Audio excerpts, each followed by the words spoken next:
Please join me for the pledge, and we have to turn our mics on when we speak.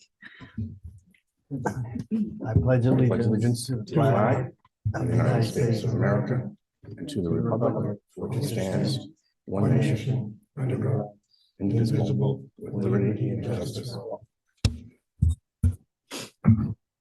Okay, with that, we're going to adjourn to closed session.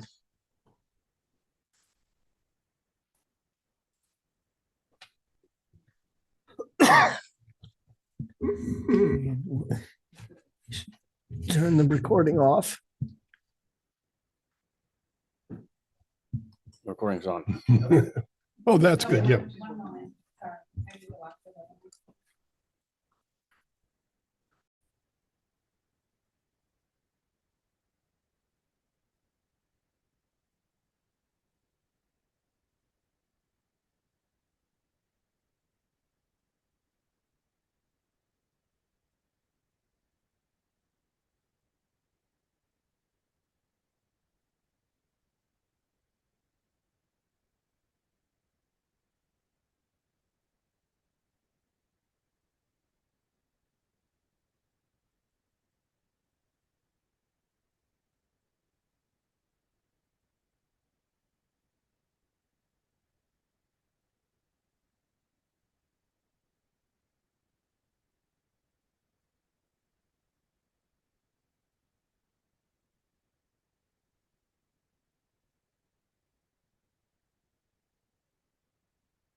Anyone wishing to address the Board of Directors on matters within the district's jurisdiction, but not on the posted agenda, may do so.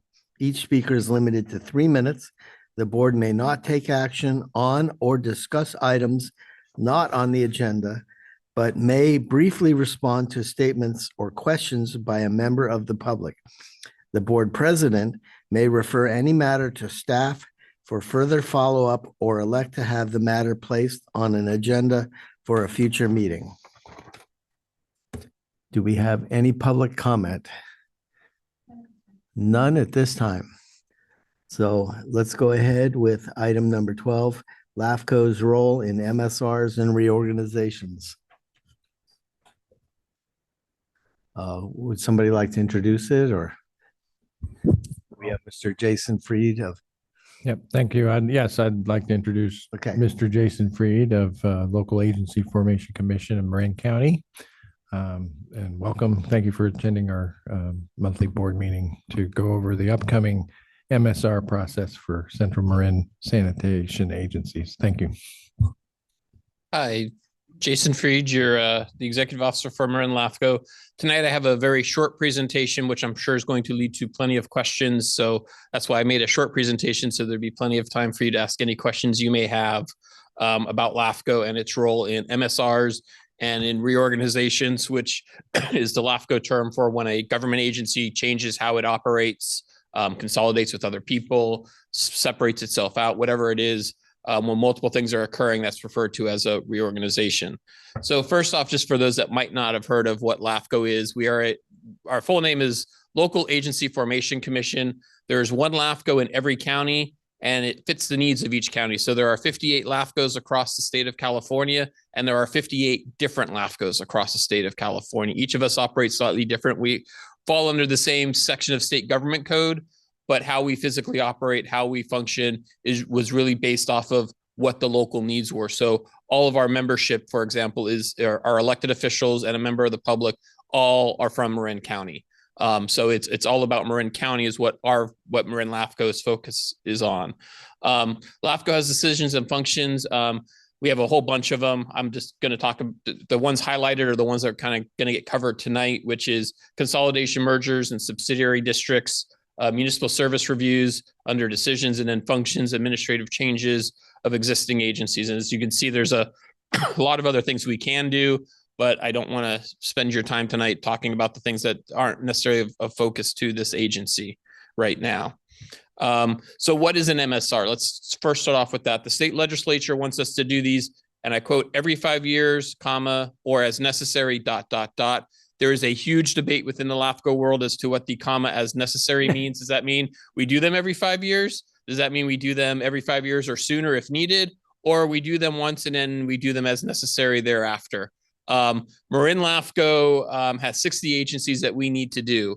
This current round of MSRs, we are actually covering every single agency that we have an MSR oversight role with. That is a lot to do within a 5-year period.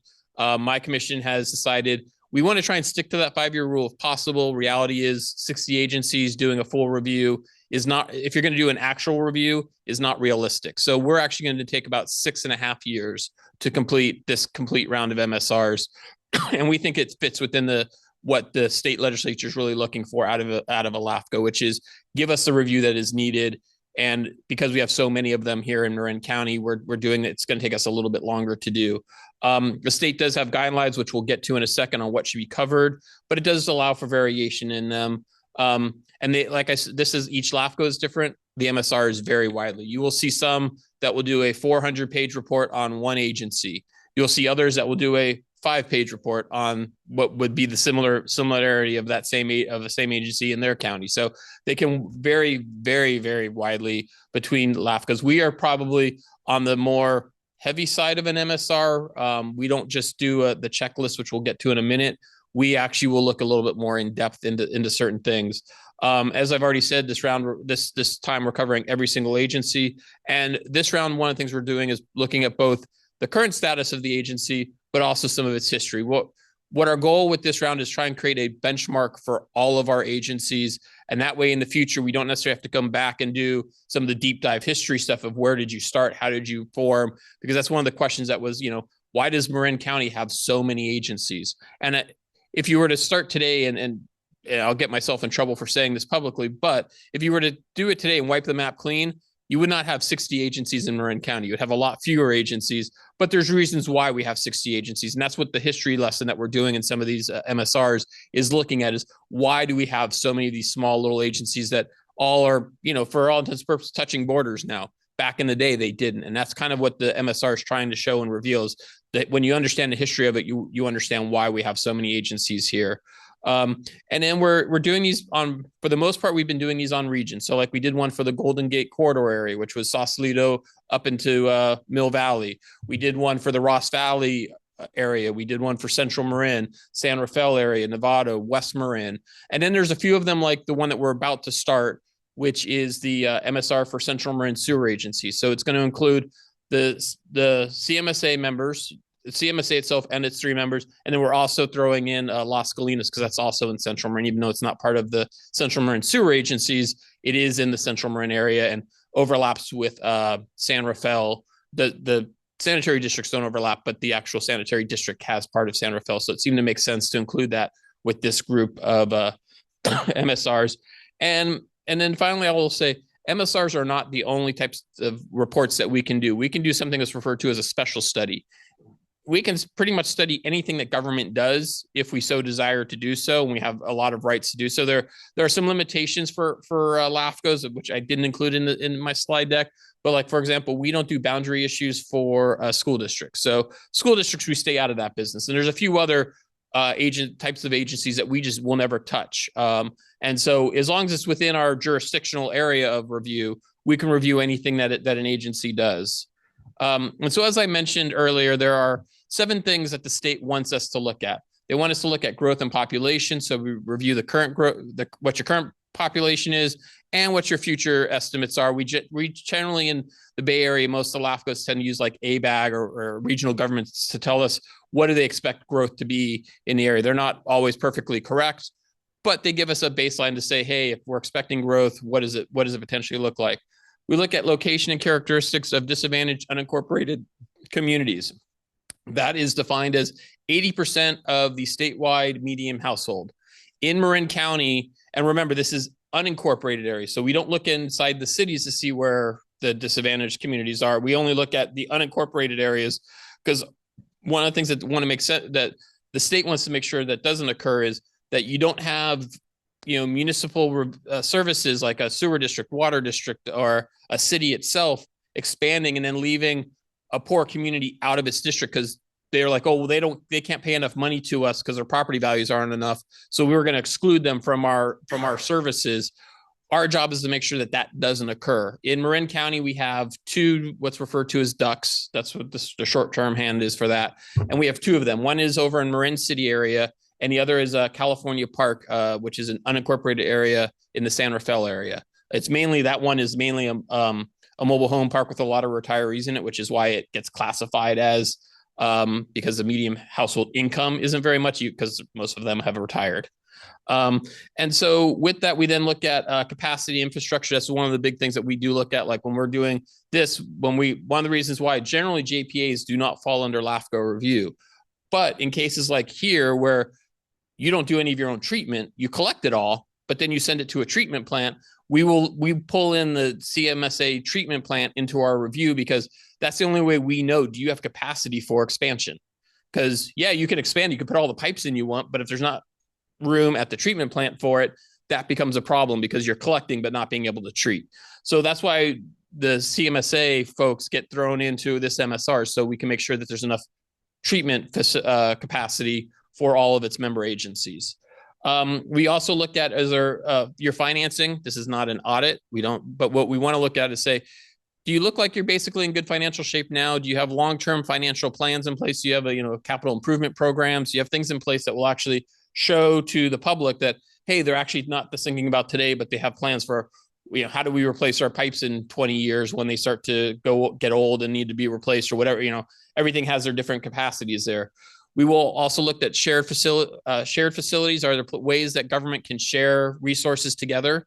That is one of the things that the state likes to see, is if there's the ability, like it's great here that you're sharing a similar treatment plant with two other agencies that have a lot of collections, because that's more cost effective than if each of you went out and created your own treatment plant. So that's something that already exists here, which is great. Is there more capacity for that? That's one of the things that we will look at. Government structure and local accountability. We make sure that you're doing things like following the Brown Act, that you're doing all those, all those fun things that the state wants to make sure all local agencies are doing when they say that, hey, you have to have certain requirements on your website. We do that. What will end up happening is thankfully, I don't do the research and the writing of most of the MSR work. It's actually my deputy executive officer who does that, but he will go to your website and start scouring through it and saying, here are the things that you need to have on your website. And he will look and say, do you have them or not?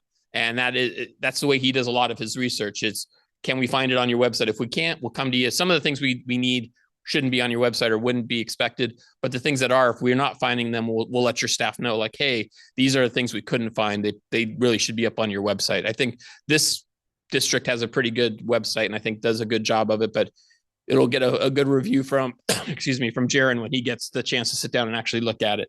And then there's kind of a catch-all that allows that local flavor that I was talking about to occur, where we can look at other things. Like this round, we're looking at a lot of sustainability issues. The history stuff I talked about earlier is not necessarily a requirement of an MSR, but things that our commission wanted to actually have looked at is, do you have a sustainability program, and the history side of things as well.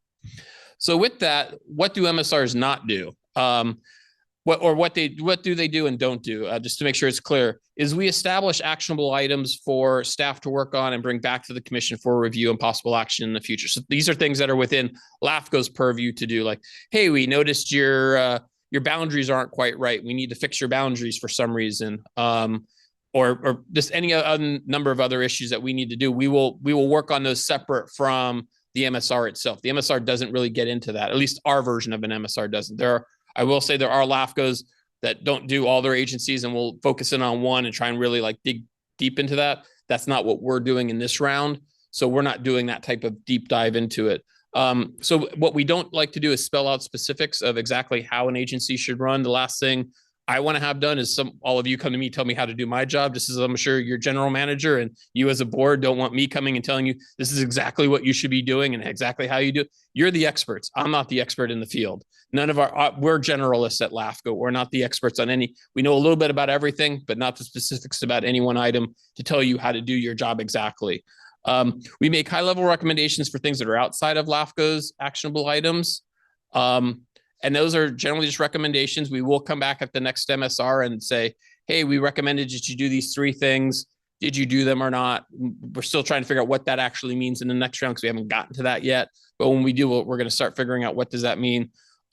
We don't like to one of the things we don't do is tell agencies, as I said, exactly how to take take those actions. We want to give suggestions, but leave it up to the agency to figure out how to do it. Now, what we will do is we will come in and give you advice. There's some things like we are working with the flood district for Marin County. They have a bunch of zones, and they need to change some of the boundaries of their zones because to make the more efficient to how society actually works today. They are not experts in how do they change their boundaries. We don't have authority at how to change their individual zones because we do district boundaries, not individual zones within a district.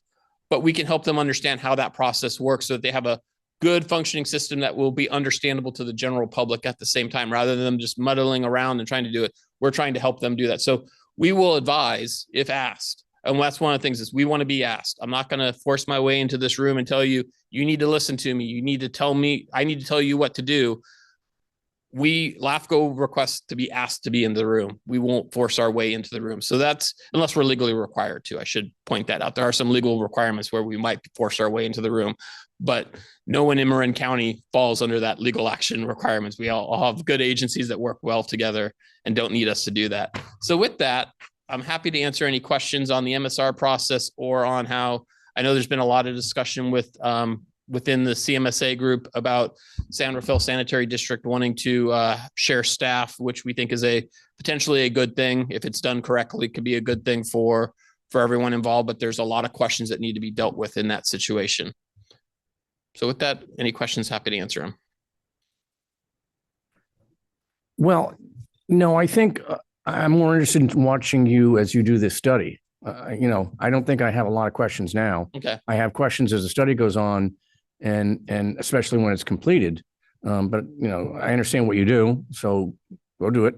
And but your presentation was to show us what you do for a living, which Okay. I understand, and you're going to do a study, and it makes sense. And lawfulness, if that makes sense to bring them into the study, that makes sense to bring them into the study. So I just think I'll do what you said and not tell you how to do your job. Okay. Are you going to need to be asked into, thank you. Are you going to need to be asked in to take a look at what San Rafael is proposing with that? I mean, you said you have to be asked. Yeah, we have a general philosophy that all three members of CMSA should at some point in the future try and have a discussion about, does it make sense to create one collection and treatment system, one whole, like put everything together in one basket rather than having the three individual baskets that are then shared with the treatment plant.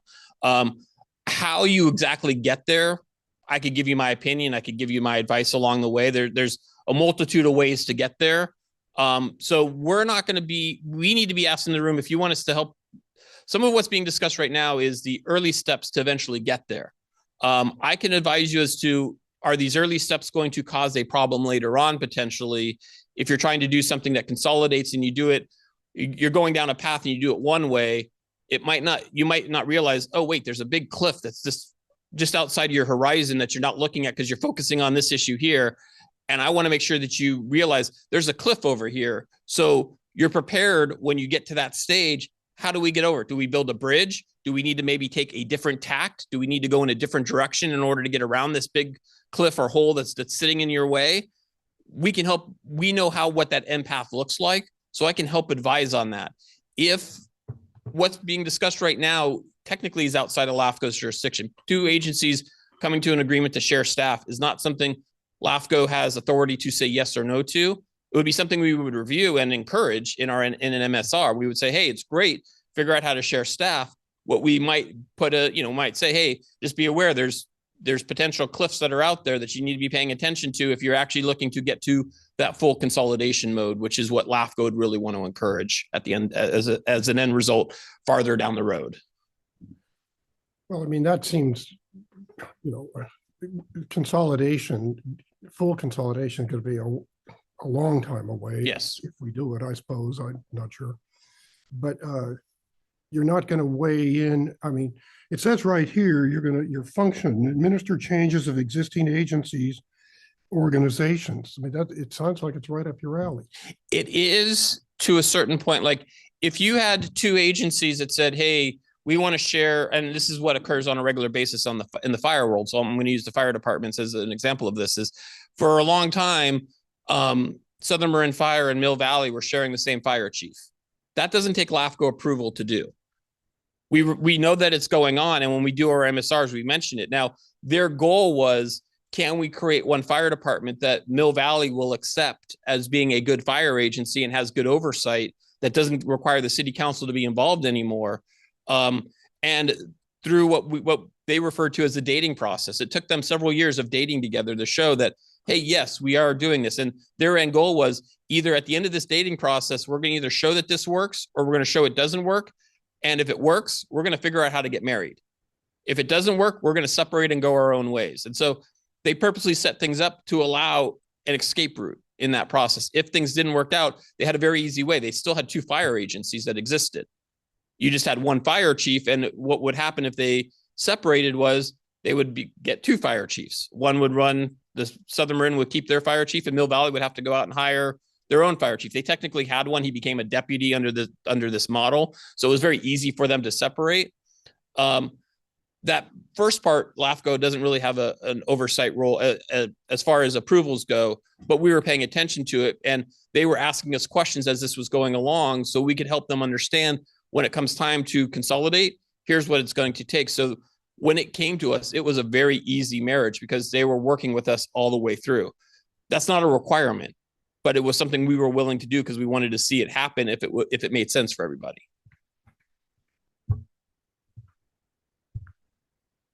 Did they have a transfer of staff from one district to another early on? Did one agency hire the other agency's staff? Theoretically, not in the same way that we're talking about here with 1,000, but what Mill Valley hired, like for lack of a better term, the administrative side of Southern Marin Fire was working for both agencies. So there was that people working, but they were always Southern Marin Fire employees, and they were taking over responsibilities that Mill Valley had done for them, that Mill Valley did for itself. So like some of the HR stuff kind of got transferred over as I understand it. So services, yes, but Yeah, but the employees that like the firefighters themselves and the battalion chiefs and some of those folks that were in Mill Valley stayed Mill Valley employees until the marriage occurred, at which point they all got consolidated into Southern Marin.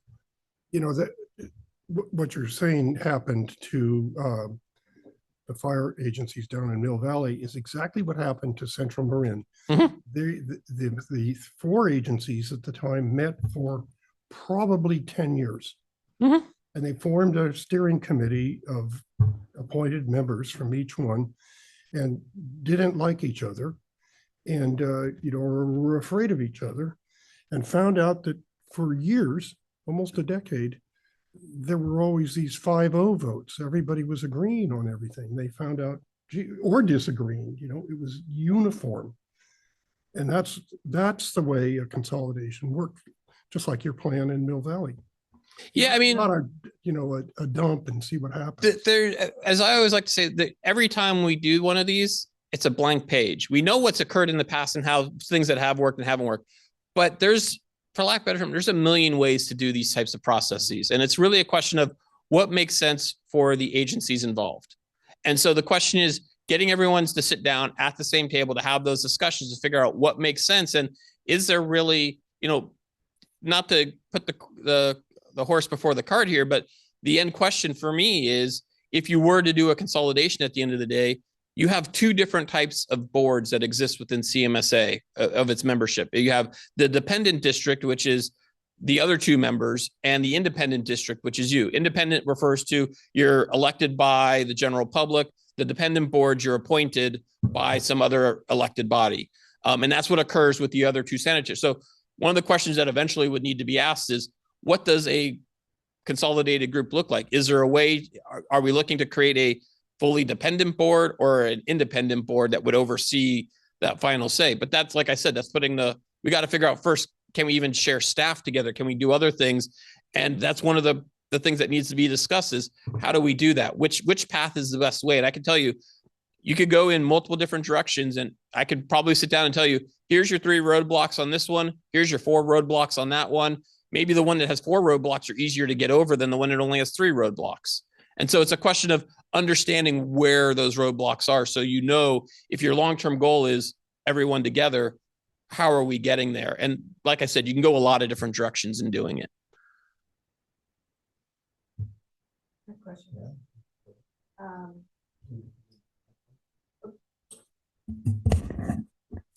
Okay, there I am. Oops, this is a couple of comments and you don't really have to respond. I thought an MSR was done here at this in the past. Yes, we've had an MSR done and we responded to it. Yeah, I believe it was 2016 or 2017. Yeah, okay. Will you use any of that information at all, or is it too old? Yes, no, what we're currently doing is every MSR that's been done for any agency that we're reviewing this round, Jaron, who is the one that does a lot of the work on this, actually, he will go and read all those old MSRs. Okay. And this particular one is one of the two lengthy ones that we did. We did one that was like 300 pages, one that was 400. I don't remember whether it was whether it was the water district one that was longer or this one that was longer, but they were very lengthy ones. I'll tell you right now, and I don't want to cut you off from your other question.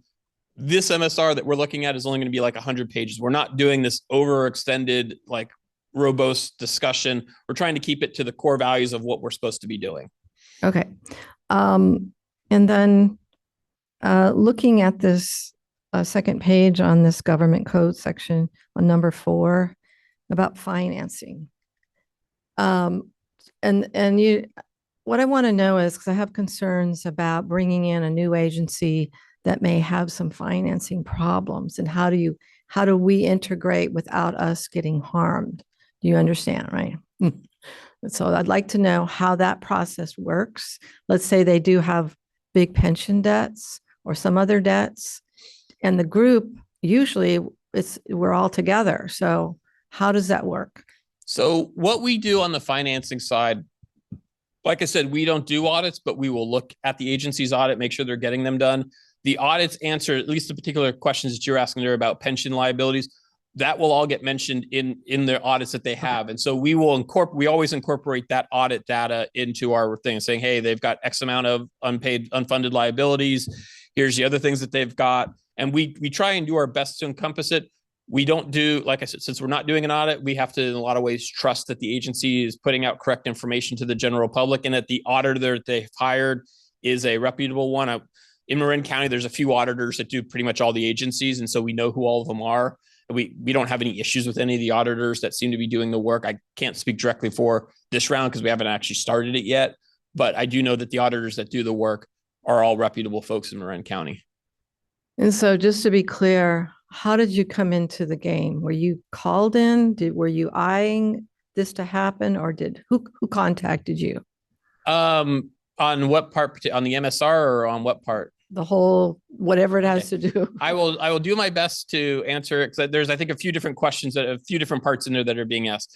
MSRs, as I mentioned, state requires us to do them. The commission created a schedule and a timeline, so we're just doing those based on the timeline. It just so happens that this discussion with San Rafael is following at the same time that our long-term schedule that we've had for 5 years now is falling on Central Marin to have its MSR. That was just pure coincidence, okay. Nothing more than that. And the other part is like how I was called into here and how I was called. Like I've attended Central Marin, one of their meetings. I listened in on what was going on there, because part of me, if I know something's going on, I will actually listen. I will, especially with Zoom meetings now, it's very easy for me to like zoom in on a meeting, even if it's in the evening, and I can just listen in. So if I know something's going on, sometimes I'll zoom in if I'm free. Other times there will be someone who invites me and says, hey, we would like you to attend and answer some questions. And so I do that. I know when I attended Central Marin, one of your fellow board members asked me if I could attend that meeting. And so I did. I'm here tonight because, for similar reasons, talking with your staff, they thought that perhaps it would be good for me to come and talk about from a high level what an MSR is and does. Okay. And years ago, I was sort of the liaison from here for LAFCO. Can you give a super duper brief explanation? What is the purpose of LAFCO? Because that kind of helps people understand, why do you do an MSR? Why are you bringing these agencies together? Yeah. So LAFCO has gone through several major reiterations. So I'm going to take you through very quickly. We were first started in the early 60s because everything that used to be done with boundaries had to go through the state. And the state was realizing with the population boom and everything, they couldn't really handle it properly or correctly. And local needs were being missed. And so they created LAFCOs to deal with jurisdictional issues. We really didn't have a lot of authority back in the day. Over the years, they've realized, oh, there's this thing that the state doesn't want to deal with anymore. And there's these LAFCOs that now exist. So we're now going to give you a new responsibility. And so the last time that they redid LAFCO was in 2000. They did some major changes to it. With that one and kind of the one before it, they created these things called municipal service reviews. And so those are, for lack of a better term, to the general public, those are the two main things we deal with. There's a lot of other small things that we do that are really behind the scenes. If any JPA that exists that's of a certain type of nature of a JPA has to file all their organizing documents and any amendments to it with us, but the general public really doesn't care about that stuff. But we have a lot of those other little things as well that fall into us. So the two main things we do are boundary changes and municipal service reviews. But as I remember, there were problems with services, fire departments, and other services that were becoming critical on how you were planning possible development. So that was the other part. Correct. Yes, so that's part of the municipal service reviews is, does an agency have the ability to handle its current population and the expected growth that's coming? Mm-hmm.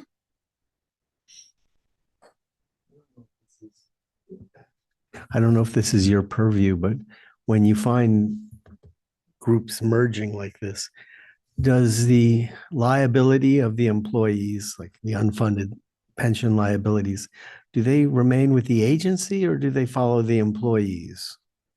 I am not an expert in the OPEB world, and it varies depending on what type of agency you are, and if you're in MSARE or CalPERS also has an impact on that.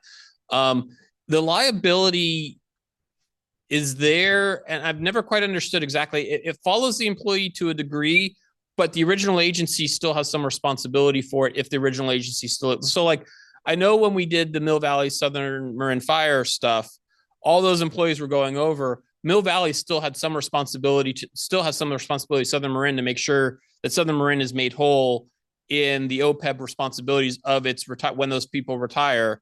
There's still some level of responsibility there, but I am not that's a very technical question on exactly where that lies. And I would encourage you to find that technical expert that knows that, because that gets it beyond my range of understanding. Thank you. Go ahead. Wasn't the Mill Valley one, didn't they take that to a vote? No, that one actually, no, it went to a vote of its board members and its city council. But the way that one was done, because it was organized and everything was done so well, we did not get one single person protesting it. And because of that, there was no need for any votes. That was before my time. And I think the way they organized that one, I think that one did end up requiring a vote. But that was before my time with LAFCO here. Central Marin Police Department was merged with just the votes of the boards, town councils. That was creation of a JPA, which was outside of LAFCO needing to be approval on that. Right. So that's technically outside of my purview, but yes, you are correct. And then when I was on San Antonio Town Council, we merged with the Sheriff's Department for dispatching. That's just a service. Right. Yeah. So services don't necessarily require, it's like, but when you're doing these big things, like we are looking at doing a reorganization in Strawberry area. The Strawberry Rec District actually does dredging services for some individual homes or properties that have boats that go in and out for their purposes. That is actually outside of state government code for them. So we are working with them. That one will probably require a vote when we transfer it to a county service area instead of having the rec district do it. So depending on the situation, it can require a vote. You really need to get into the nuances of exactly what are you doing and what transfers are occurring and how does it all work in order to make sure you're doing it correctly. And that's where LAFCO comes in. That's where I start to get into the weeds of, you got 10 different paths that you can take. Well, which one is this physical one physically on and what steps are there? And that will tell you if there needs to be a vote or not. Sometimes it doesn't, which surprises me. Like the Mill Valley Southern Marin didn't require a vote of the people. It'll be done just through tax exchange agreements and votes of their boards. Anything else? Thank you for coming. Thank you, Jason. Very, very informative. My pleasure. If you have any other questions, just let me know. I'm always around. Okay.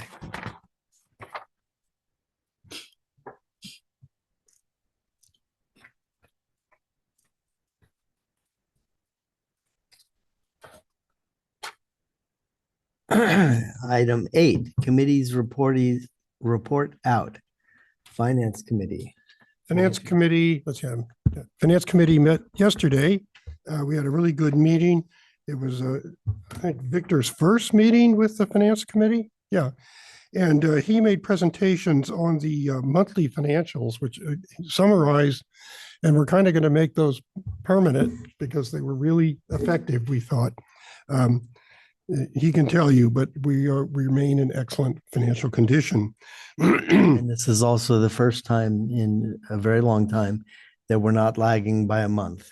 Victor somehow caught us up so that we got both months at the same time. Thank you, Jason. Thanks, Jason. Yeah, that's right. I forgot to mention he did 2 months at once, so that was very good. When he takes off his shirt, there's probably an S underneath there. We also adopted the final budget, which we've reviewed. I think that would be the third review at least. Yeah. And we're gonna do We'll that talk again about that tonight. Mhm. Some great improvements were made since the draft, in my opinion, of the final budget, and it's really a good document. And then we talked about some projects, including the generator project for this facility. It's a giant generator, 450 kilowatts. I think that's what it is. And it really provides a level of safety for our customers. If the power goes out, we've got power here because we kind of are a command center. So it's, not just a project, it's a real important thing for us to do. Work orders, videos. Our people go out in the field and they need to be able to access that. And if our servers are down, they're dead in the water out there. Yeah, we can't contact people to where to send them and all kinds of things. And then we have a change order with Glossage where we get to take advantage of it's an urgency situation. The contractor's right there, and it's a pipe that was scheduled to be improved next year. So we had a very good meeting. Okay, the next one is the HR Committee, where we're going to be discussing tonight for our unrepresented employees, and we went over that, and everything looks good with that. And I hope we adopt that tonight, and we'll talk about it when we get there. But Christina Winnicky, our board clerk here, came up with some very creative ways to make our district attractive to work for perhaps young employees. And we'll talk about that when we get there, but good work. Business Plan Committee meeting. Well, the business plan is on the agenda for tonight, Okay. so I don't need to go over the details of it. I will say I thought it was done very well by the manager and assistant general manager. We accomplished a lot, and we have plans for the future, which we'll go over tonight. Yeah. Are we going to get a grade during our municipal services review? Like an A? Doug, why don't you do CMSA? We got the National Association of Clean Water Agencies 6-year Platinum Peak Performance Award. So continue to have excellent service over at CMSA. We're very pleased with that, and the employees get compensated for that. We went over the fiscal 24 business plan year-end report. Proposed some of the operating and capital budget adjustments for fiscal year 25. CMSA is going to take on being the treasurer for the North Bay Watershed Association. It's not a huge amount of hours. The agency will be compensated for the time and for overhead. And so somebody needed to do it, so they stepped up. We canceled the September board meeting, and we discussed the Ross Valley Sanitary District letter, in which at that point, because this agency has not authorized us to have a subcommittee member or ad hoc subcommittee member, we wish to postpone that. We didn't say we're not doing it. We're not saying we're not joining it. We're saying we think it's premature. That's where we are now. And then we had some informational items. There was also, there's a lot of open positions over there right now. And Doug, do you have the number? Like there were several hundred applicants Yeah, for we one of had the positions. One of the positions we had, and this is why Things are fine over there. Which one was that? I, Don't worry about it. that was the general manager's report. Yeah, there was, So that was a jam report, which I don't think I kept, but one of them was 200 and some odd, and one of them was 40 or something like that. So a lot of applications, a lot of interest in working at these facilities here. Good place to work. let's not mess that up. North Bay Watershed Association. Yes. And I was there, even though my mute button would not work. I'm not great on the phone with those kind of meetings. Okay, so we met on the 7th and we had a guest who presented about climate bonds for the state, Tasha Newman. She was a fabulous speaker. She's a lobbyist from the Pacific Policy Group. A lot of it, well, when I looked it up, it has to do with environmental issues, concerns. But she explained the bonds pretty well. It's 10 billion with a B. And I looked it up online and it looked like a lot of money is going to wildfire assistance. And so she presented, and let me see what else was said about her.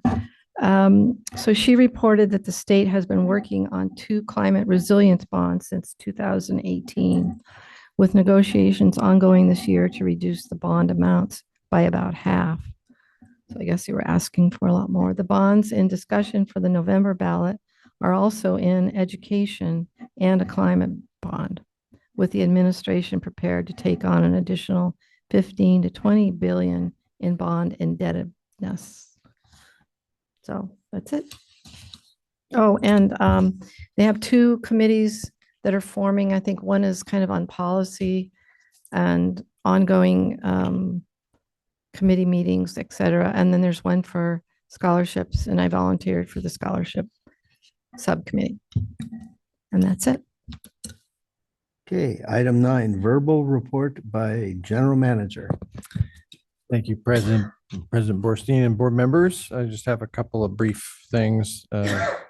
I'll say 4 brief things. First, last month, we talked about recent hires and our successful recruitments here at Ross Valley. And in the intervening weeks, we've hired a new administrative coordinator, Laura Lee Bergdahl, who's a Cal graduate, like our former administrative coordinator, Christina Velazquez, who is now a management analyst in the engineering department.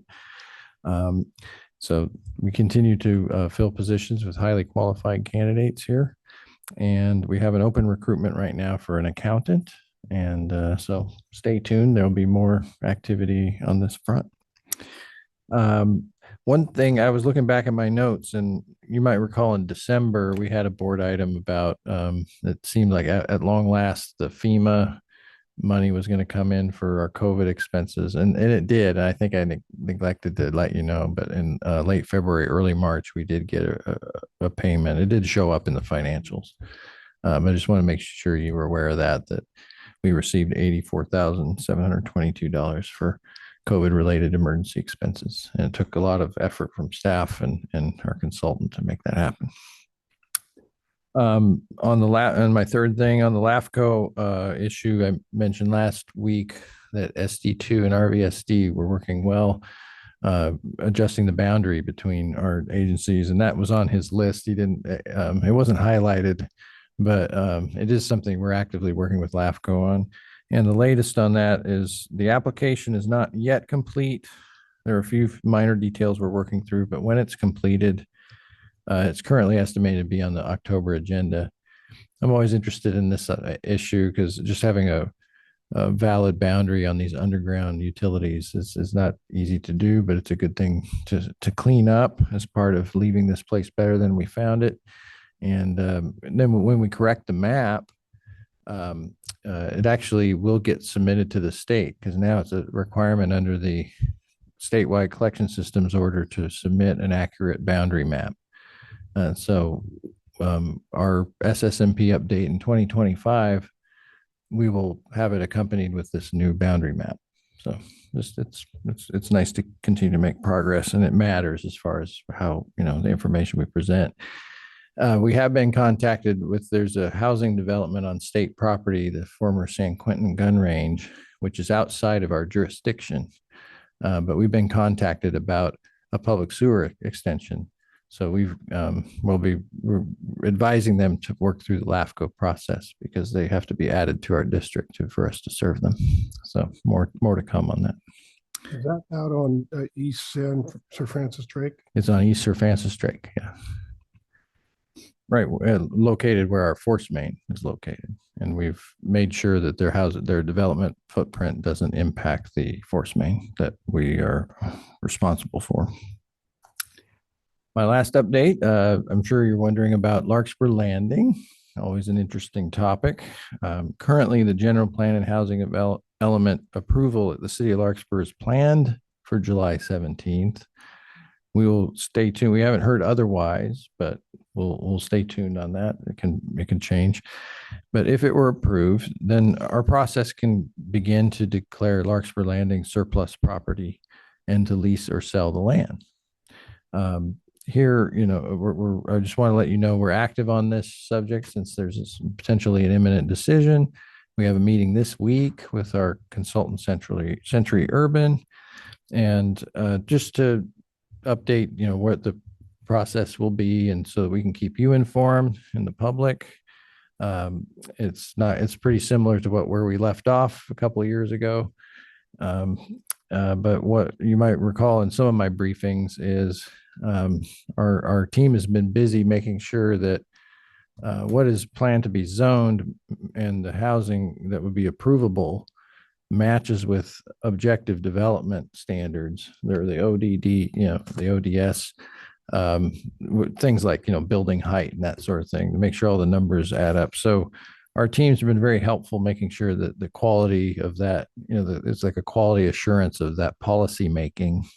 And our attorney, Riley Hurd, has been involved in that too. So the next step is we're going to meet and we're actually going to communicate specifically what our utility needs are for a corporation yard around Pump Station 10, which is immediately adjacent to property. And that's one of the topics we're going to cover, but really look at what does a development look like there that has the affordable housing components, what parts could be sold versus leased, and really get a more clear picture of what the revenue potential is for the district. So more to come. It's an exciting time to be picking that up again. And that's all for my report. Does the council have to approve anything? Then it comes, if the state approves it, then it goes back to the council? Or I'm not. they've already, I think this is a general plan amendment, which is just the city. I'm not a land use lawyer, but I think this is just the city acting on its general plan. And once that occurs, then, and we're comfortable that it's consistent with the what had been entitled before on the property, then we would go ahead and move through our state, our process.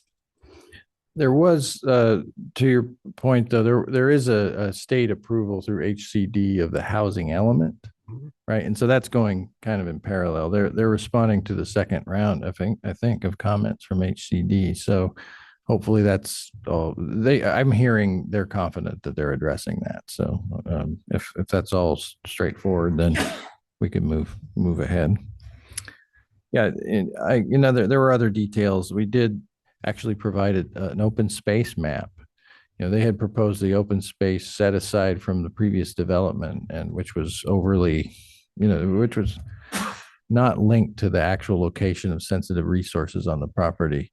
We have that information and we mapped it and provided it to the city, and they reviewed it and incorporated it into their proposed general plan map. So it's good. It's been refined. Now it's really focused on the wetlands and the heritage trees. So it's located correctly geographically. And that's an example of us working together, to make sure things are dealt with accurately.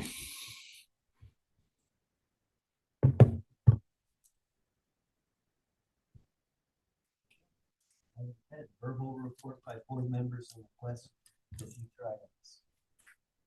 No, the only thing I would say is I did ask the general manager if we were missing an opportunity on Sir Francis Drake because MMWD is tearing it apart. And he informed me that, nope, we've done our job.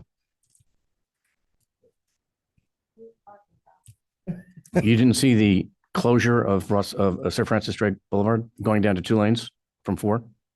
Where? Huh? Huh? Yeah, it took you an hour. Yeah, that's what I'm talking about. I want to make sure we're not missing an opportunity to do any of our work at the same time. Where is it? It starts at the high school. No, it starts, yeah. Oh, And it's down to 2 lanes from 4. oh, it's like- Yeah, it took me a long time, but I had to go out to Novato to do something for a client. And so I just went back to my office and hung out for a couple of hours. So I was fine. Item 11, consent calendar. Matters listed under this item are considered routine. Matters listed under this item are considered routine and will be enacted by one motion. The consent calendar may include resolutions. Therefore, the motion, second, and vote will also be applicable to the resolutions recorded accordingly. Would anybody like to pull anything off the consent calendar? I move approval of the consent calendar. Second. Okay, we have a motion and a second. All in favor? Aye. Aye. So moved. We've done 12. 13. Consideration of resolution 24-1654, declaring that 2960 Kerner Boulevard, San Rafael, California is surplus property and authorization of general manager to issue a notice of availability for its sale or lease pursuant to the Surplus Lands Act.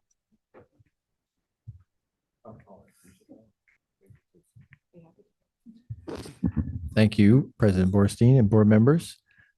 And we've been talking about this issue for some time, ever since we moved into the new headquarters here in December.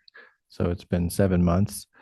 And we've had a couple of closed sessions to talk about the disposition of 2960 Kerner Boulevard, our former headquarters. And so now it's my pleasure to, during open session, discuss the disposition of 2960 Kerner Boulevard and recommend to the board that that you make a declaration that this is surplus property, not necessary for district use. And that in making that formal declaration, the next step is that we can make a notice of availability and submit this to all of the potential entities that are authorized, to have first right of refusal on this public property per Surplus Lands Act. It includes other public agencies as well as affordable housing developers, and there's guidelines that are overseen by the Housing and Community Development Department of the state of California that we have to comply with. And so, but this first step is this declaration of surplus property, and it kicks off more or less a 60-day process for making this available to those entities prior. And then if there's no negotiation that occurs related to those entities after that period of time, the district can make this property available to the general public for sale or lease. And so this item we're bringing forward to the full board. We discussed it with the facilities committee a couple of weeks ago and are making this recommendation. With that, I'd like to ask our district counsel, Andrea Clark, if you have any other comments on the process. She helped out with pulling together the resolution and notice. Good evening. The general manager pretty much covered it. I will add that this process of declaring the property surplus and then putting out notice that it's available for sale or lease, and then potentially negotiating with interested parties pursuant to a statute and to HCD guidelines is essentially the same process that we will go through with Larkspur Landing. Larkspur Landing, as you know, has some complexities to it that Kerner probably doesn't. We may not get any responses, in which case we're done with Surplus Lands Act compliance. That's undoubtedly not going to be the case with the other property. But the other thing I'll mention is that, as you've heard over the years, this statute has changed a little bit in the last 5 years. The role of HCD, the Housing and Community Development Department, has also changed and continues to change. So this will actually be a good opportunity to go through the process, establish a relationship with HCD in a way that is relatively simple, and will hopefully pave the way for an easier process for the Larkspur Landing property. But in any event, what's before you tonight is a resolution declaring 2960 Kerner as surplus and authorizing staff to issue the notice of availability. And then you'll hear more if and when we receive any responses of interest.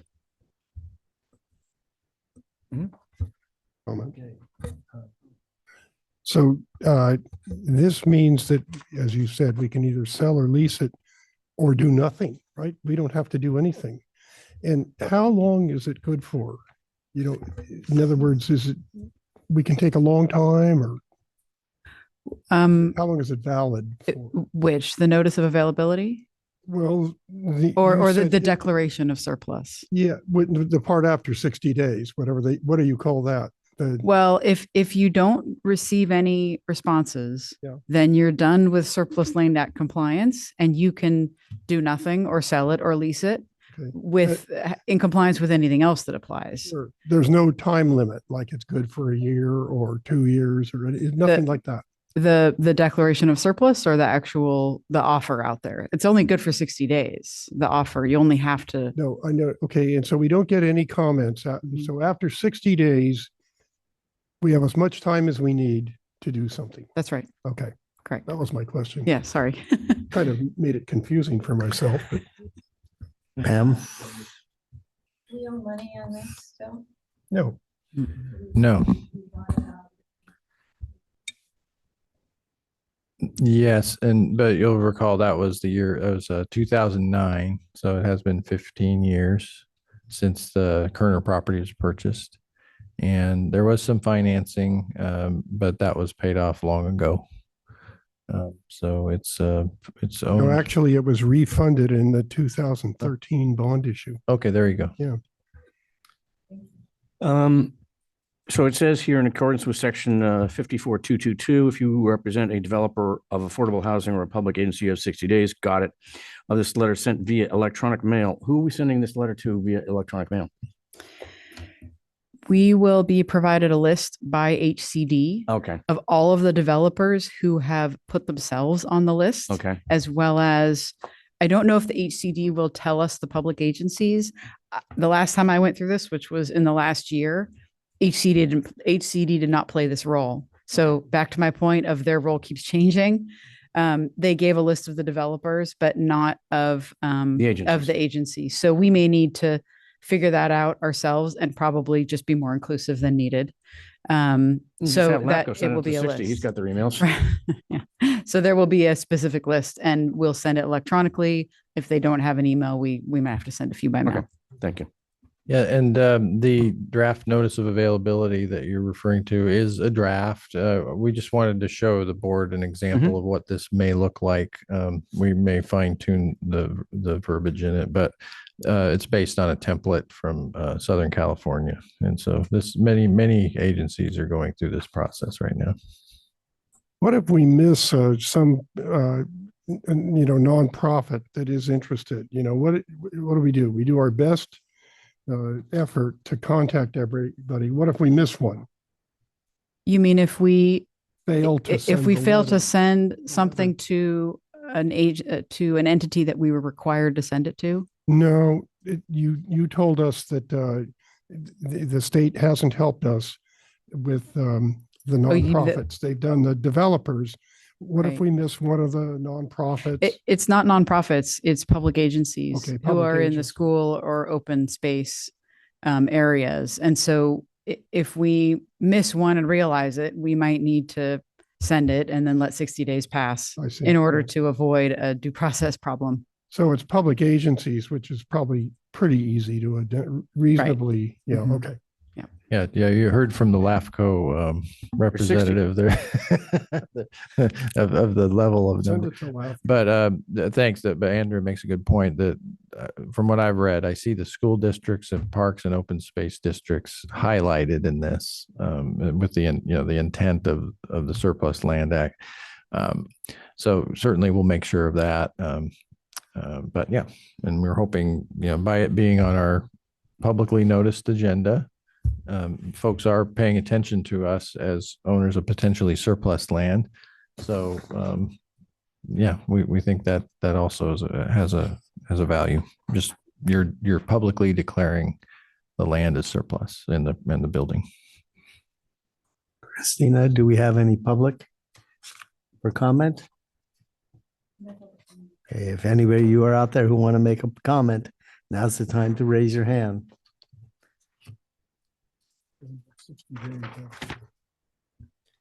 Okay. Okay, so no comment. I'd make a motion. This has been obvious. We've been talking about this all. Yep. I move that we vote to accept resolution 24-1654, declaring that 2960 Kerner Boulevard, San Rafael, California is surplus property, and authorize the general manager to issue a notice of availability for its sale or lease pursuant to the Surplus Lands Act. I'll second. Okay, all in favor? Aye. Aye. Aye. Motion carries. Well, that's a momentous occasion. Mm-hmm. When did we move in there? That was like 12 years 2003. ago. 2003. 2009. 9. Sorry to have to correct you there. Yeah. Oh, 15 years ago. Wow. Okay. I sit corrected. Item 14, consideration of awarding and authorizing the general manager upon review and approval of council to execute construction contract for the RVSD Anderson Building Genset Project number 901-C with Western Machinery Electric Inc. in the amount not to exceed $455,260.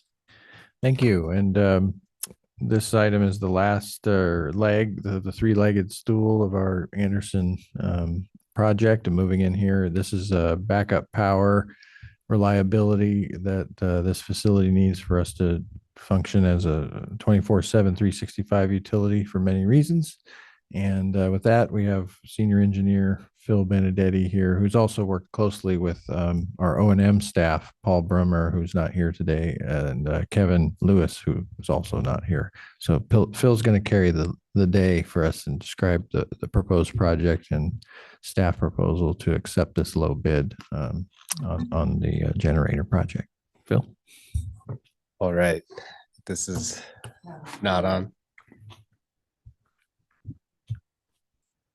Requires an engineering degree. I pushed it once. Is that?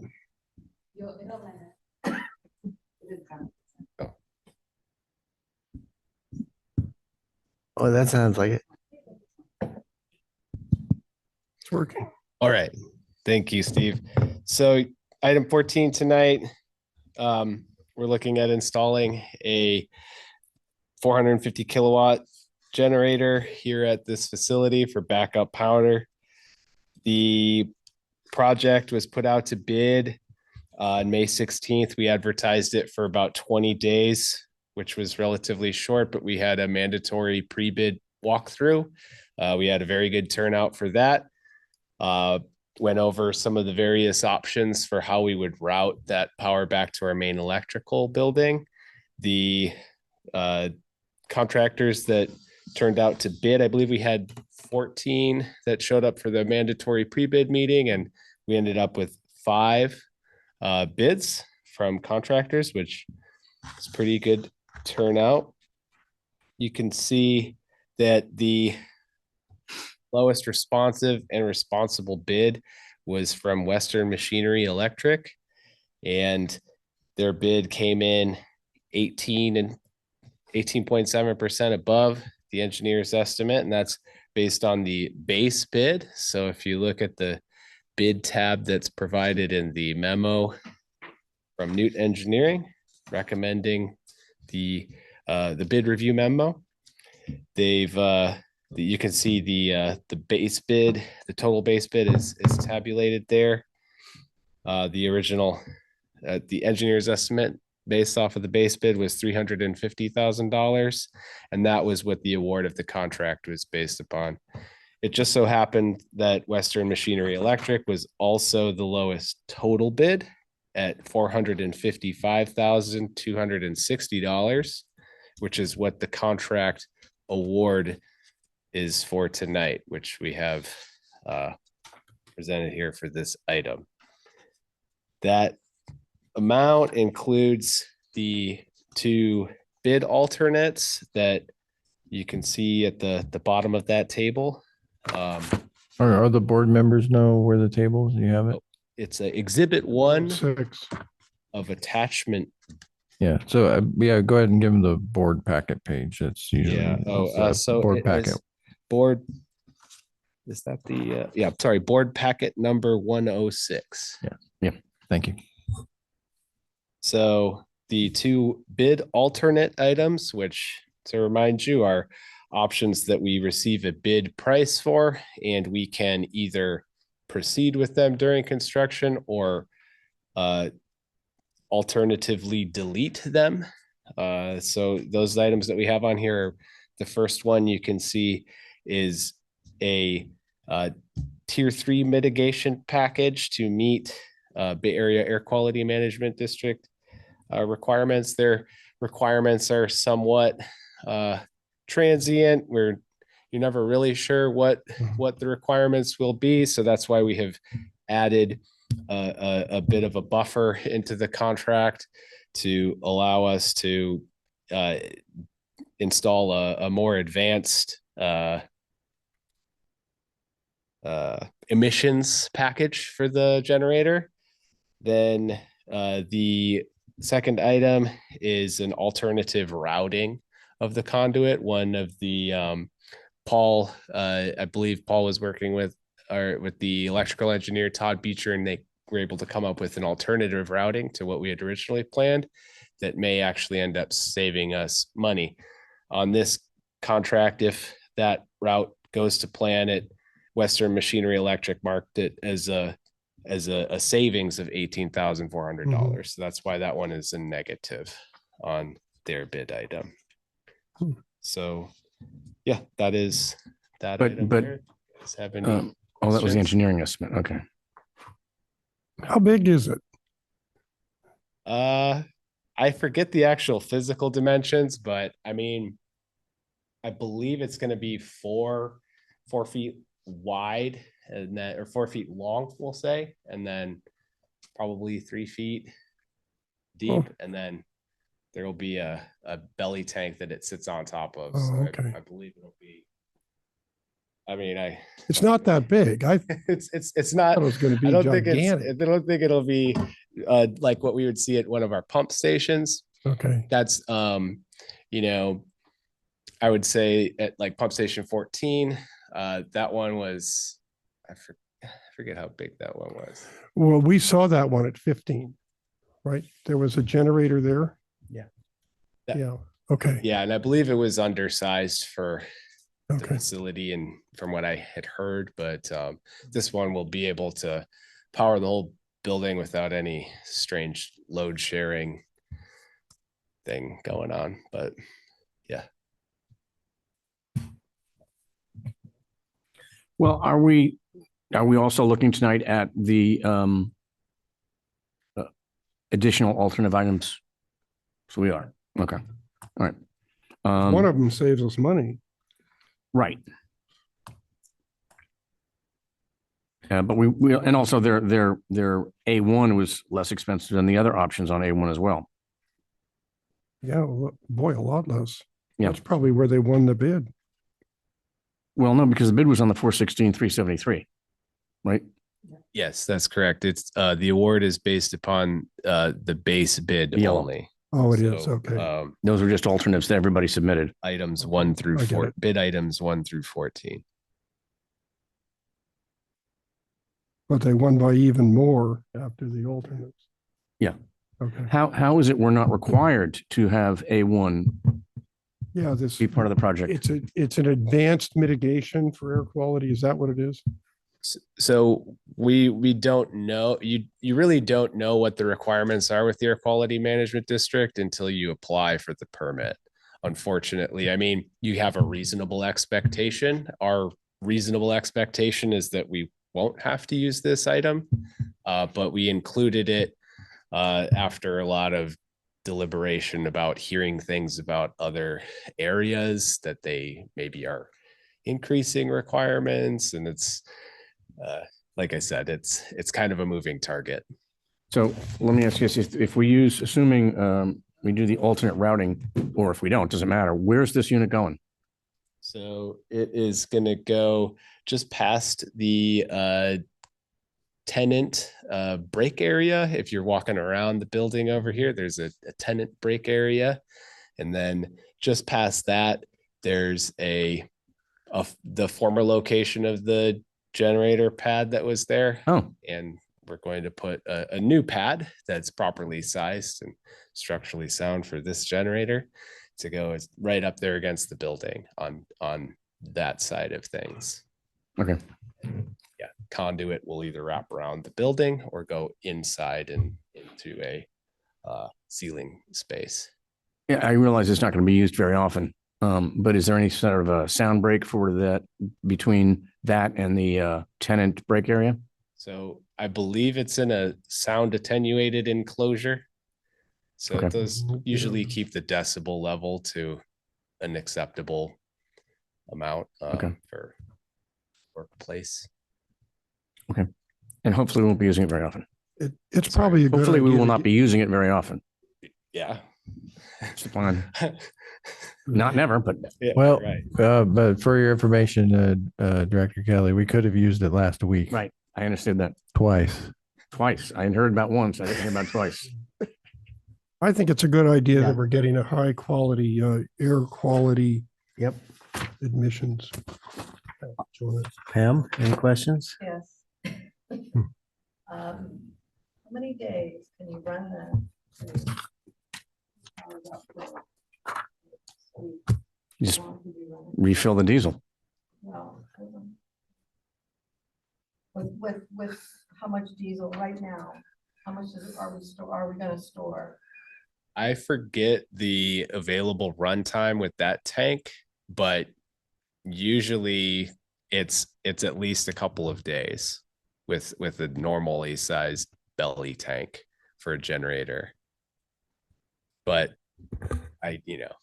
it could be even more. And then they could fill the tank. right? We'll get back to you with that. Yeah. That we have the answer to that. I don't have the exact number.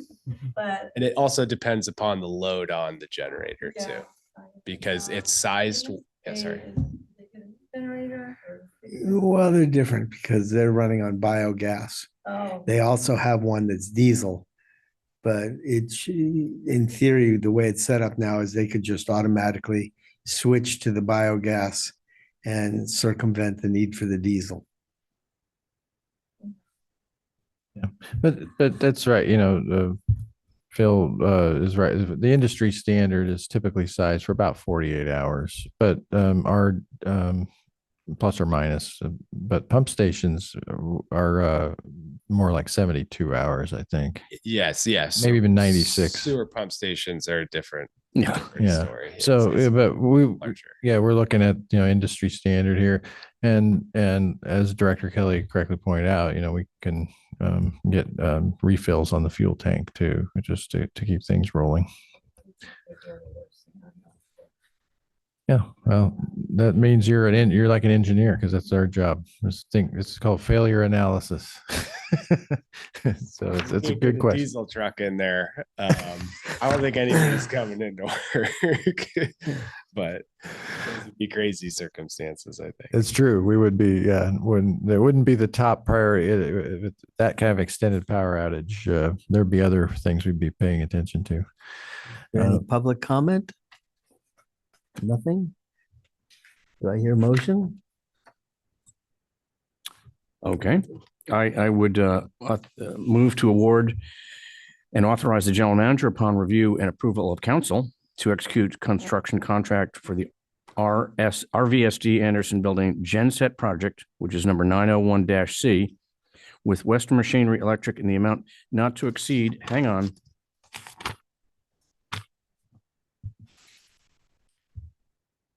$505,850, because I want to do those alternatives. No, Oh, I'm sorry, no, that 455,260. Yes. Thank you.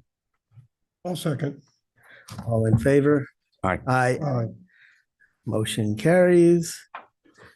Thank you so much, engineer, senior engineer. Okay. So item 15, don't sit down yet. Consideration of authorizing the general manager upon review and approval of council to execute contract change order number 3 with Glossage Engineering for additional work on the FY 23-24 Gravity Sewer Improvement Project number 955 in the amount of $146,288.78.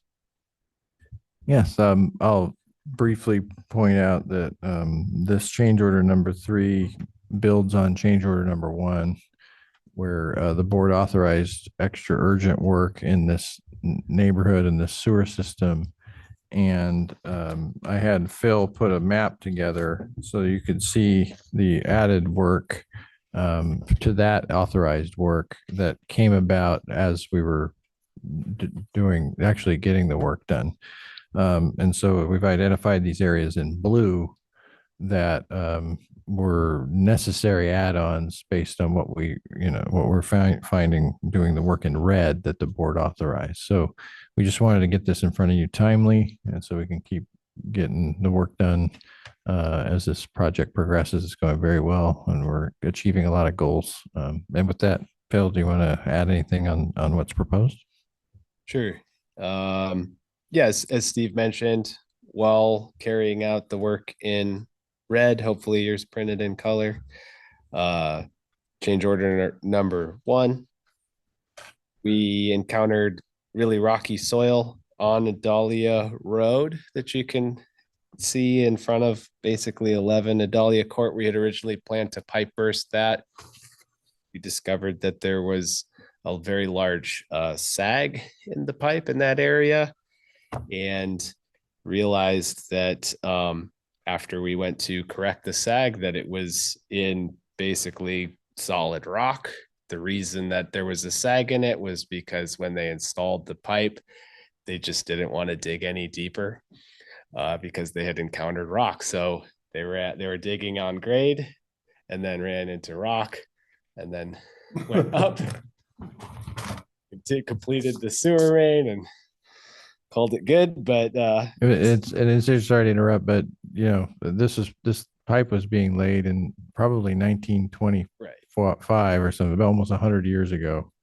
And so that's how pipes were installed, by hand digging. And then when you got to rock, well, they did the best they could. So go ahead. At this depth, it was almost guaranteed hand excavated. So you can imagine digging, try and imagine digging that hole 10 feet deep in the ground.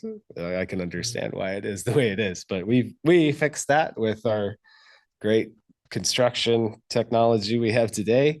And that kind of led to a bunch of other work downstream of that. We had to relocate that manhole at that location to get enough fall on the pipe. And that required rerouting the line that we have lined on Adalia Court. And that all fed into eliminating the next rod hole. So we had a normal run of pipe down conveniently right up to where a project, and I believe it was 2016, was it, Steve, that I had a note, but right up to recent capital work. So this whole area now, from everything that you can see on the page, this whole portion of the system is all been recently rehabilitated and replaced. So that goes all the way up into the easements. We added on a couple of sections And yes, eliminated a bunch of maintenance headaches that also came out of the woodwork once I started talking to maintenance staff about the area. There were numerous rod holes that we could only reverse clean from because of the way that they were installed. And we've straightened all of that out through this, the work that we did in change order 1, and we've got change order number 3 here. That additional work to the additional work. San Anselmo. It's over maybe Crescent Road, might be familiar, but just off of Sunnyside, up behind Wade Thomas Elementary. yeah.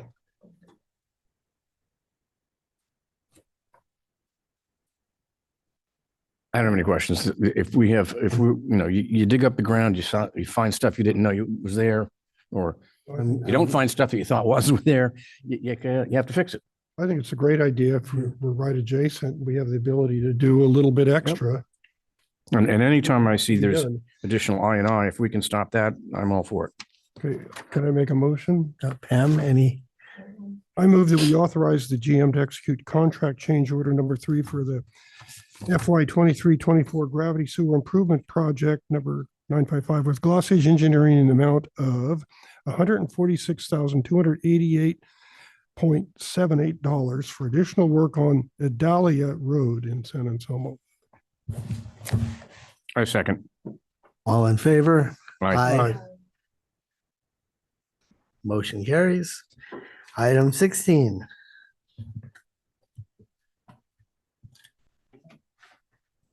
Okay, consideration of adopting resolution number 24-1655 to adopt the Ross Valley Sanitary District fiscal year 24-25 final budget.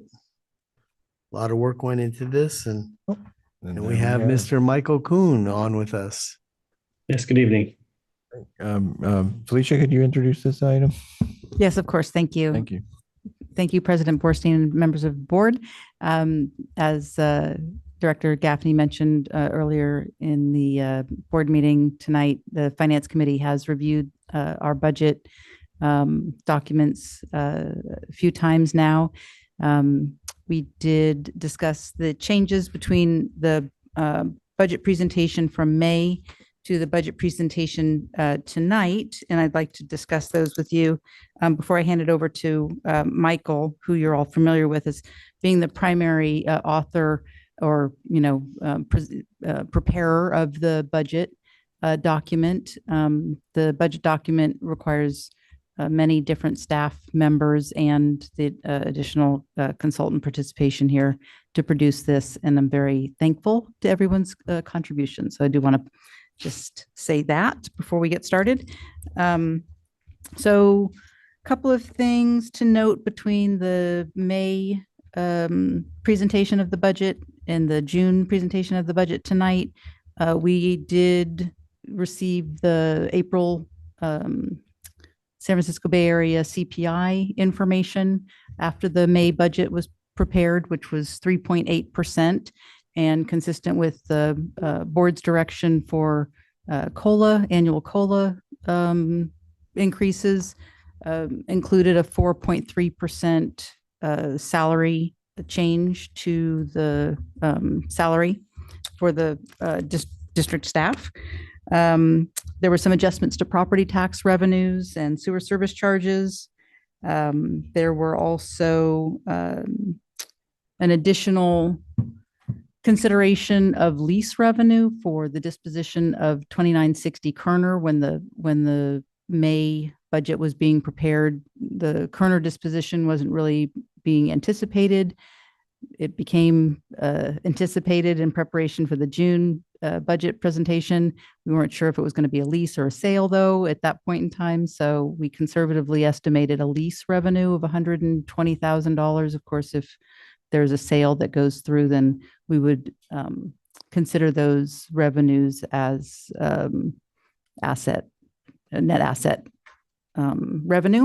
So that would augment the budget. And as General Manager Moore pointed out at the Finance Committee, I think very astutely, And Michael will touch on this a little bit later in the presentation. Overall, there is a budget deficit as a result of our capital spending plan of perhaps approximately the same amount as we may anticipate receiving in proceeds for the sale of Kerner. But there's a lot of speculation there. So again, we conservatively estimated just $120,000 for lease revenue for that property.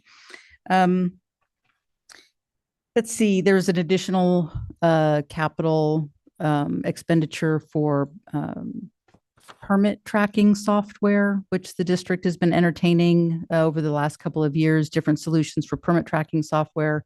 We've decided that some of the customized proprietary approaches that we might have used as a solution were probably not as efficient as just getting an off-the-shelf permit tracking software. So we've budgeted for that in the coming fiscal year. And I believe the business plan committee also probably talked about that. And then there was an increase in the engineering services budget. Overall, the one thing that I think would be very interesting for the board to recognize is that the debt service coverage ratios increased. The minimum for the internal policy of the district is 1.25 to 1.5, and we are anticipating for fiscal year 25 to be actually at 2.5 debt service ratio. So it's very healthy debt service ratio position that I'm pleased to report. And with that, Michael, if you'd like to present some high level presentation of our proposed budget to the board. Thank you. Yes. Good evening. Like I said, so Felicia has highlighted the like I said, the kind of the detailed changes. Like I said, and really kind of on aggregate, those did not have a large impact on the numbers that were presented in May. You know, like I said, most of those changes were kind of offsetting kind of with the revenue, with an expense. And so very nominal changes. So overall, at the end of the day, it is a $42.7 million budget. So that's the total expenditures. The total revenue and use of prior year resources, 42.7, but once again, like was pointed out, so 2.4 million of that is use of prior year resources or reserves. And then the revenue projected for next year is 40 million or $40.3 million. With that, $30.2 million of those revenues are projected in the operating and maintenance fund, you know, that basically primarily coming from service charges. And then 2.4 million is projected to come in your capital fund, primarily in the form of property taxes, but there's also some other kind of some other charges and loan repayments in there. When it comes to expenditures, there's just under $24 million projected in your operating and maintenance fund. And then on the capital side, it's just over $12 million. Like I said, so that's where it comes in when we're talking about kind of using spending into reserves, right? It's not to fund the ongoing operations or kind of your maintenance and operations. It's to fund the increased capital program for next fiscal year.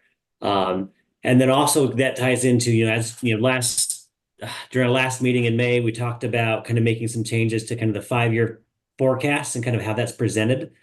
That has been done, and you can go there and you can see how the financial plan starts to replenish the use of fund balance from the current year and to get those balances back up to the long-term targets.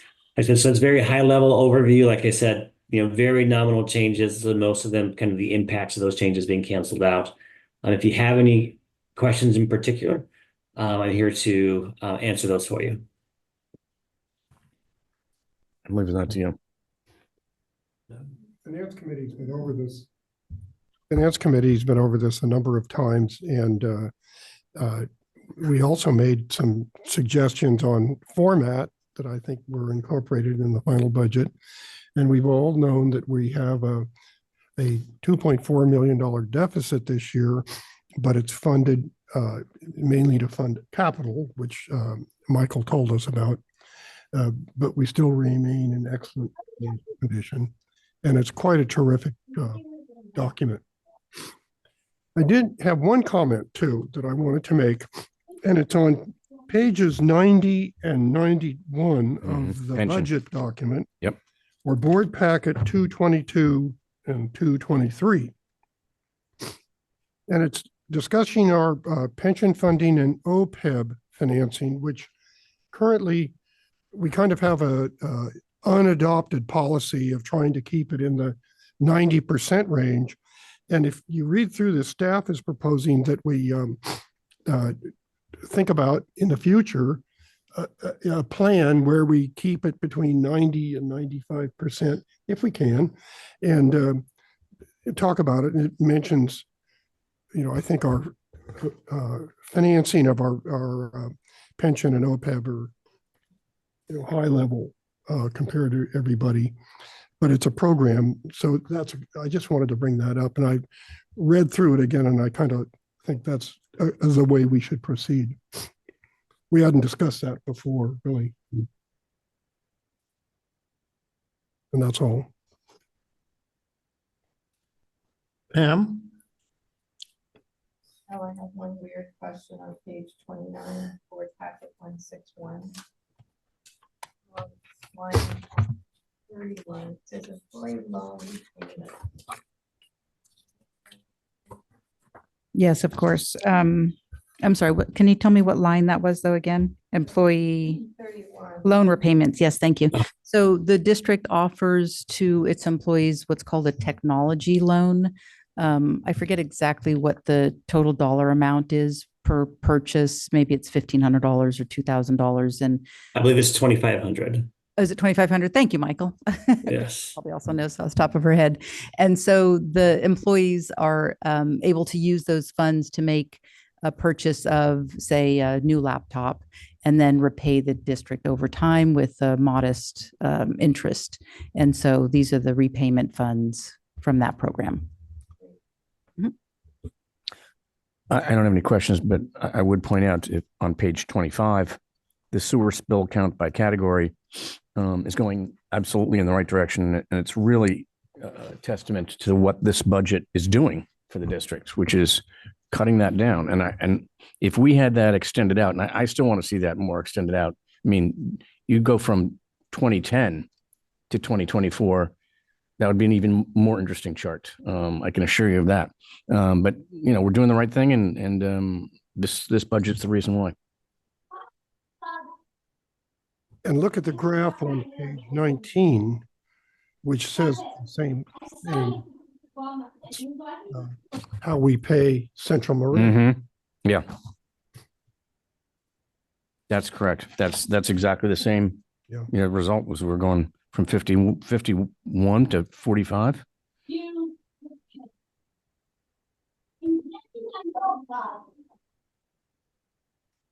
So that's good.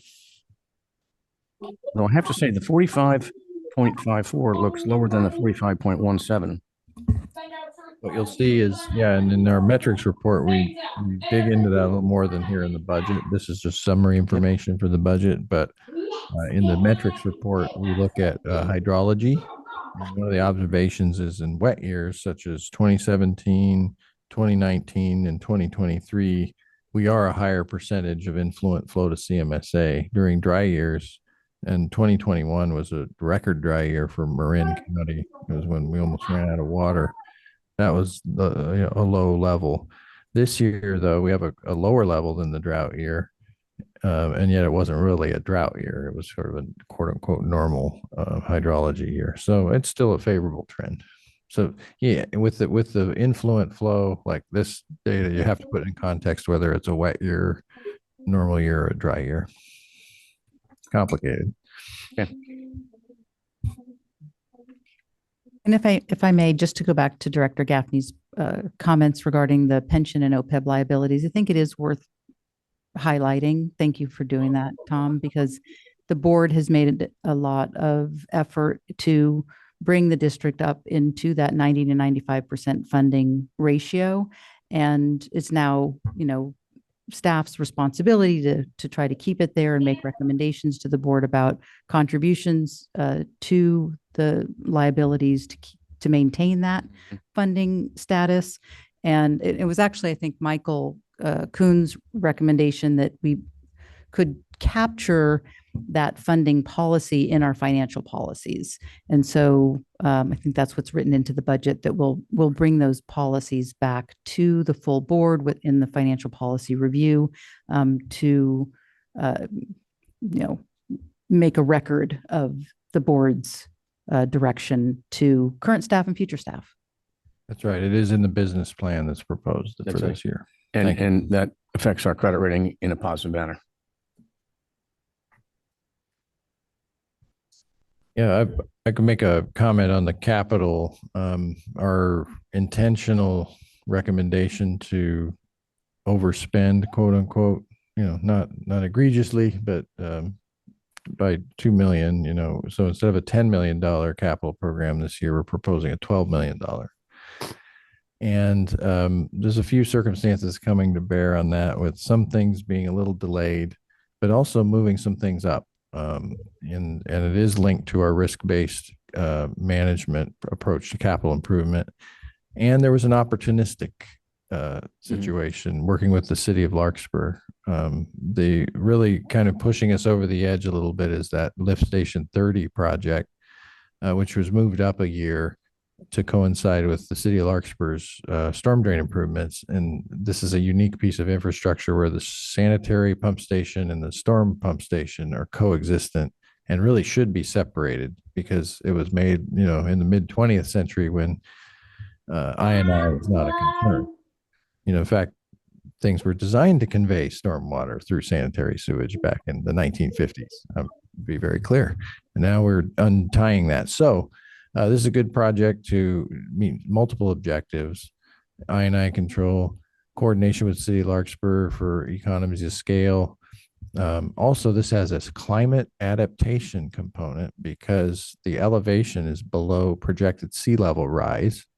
And so we're designing an elevation of this lift station at the appropriate level so that both the storm and sanitary electrical systems are above the flooding level. So this is a climate adaptation project that you can talk about as an RVSD project. So many objectives being met. That's one example of why we think our expenditures are going to exceed our revenues and capital for a short term. And it's interesting to see where, a potential sale of Kerner or any other project, can kind of help temper dipping too far into our reserves as the year goes on. So we'll be keeping an eye on that and keeping you informed.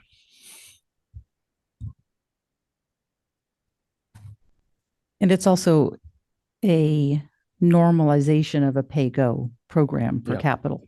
So it would not be out of bounds for this dip into reserves to pay for a capital program. Yeah, that's a great point. That some agencies might be in a position to have to borrow or issue bonds or something like that to meet these short-term opportunistic or otherwise necessary capital expenditures. We have a robust reserve program thanks to the policies you put into place, and we're like a shock absorber with the pay-go system. That we can take on these responsibilities.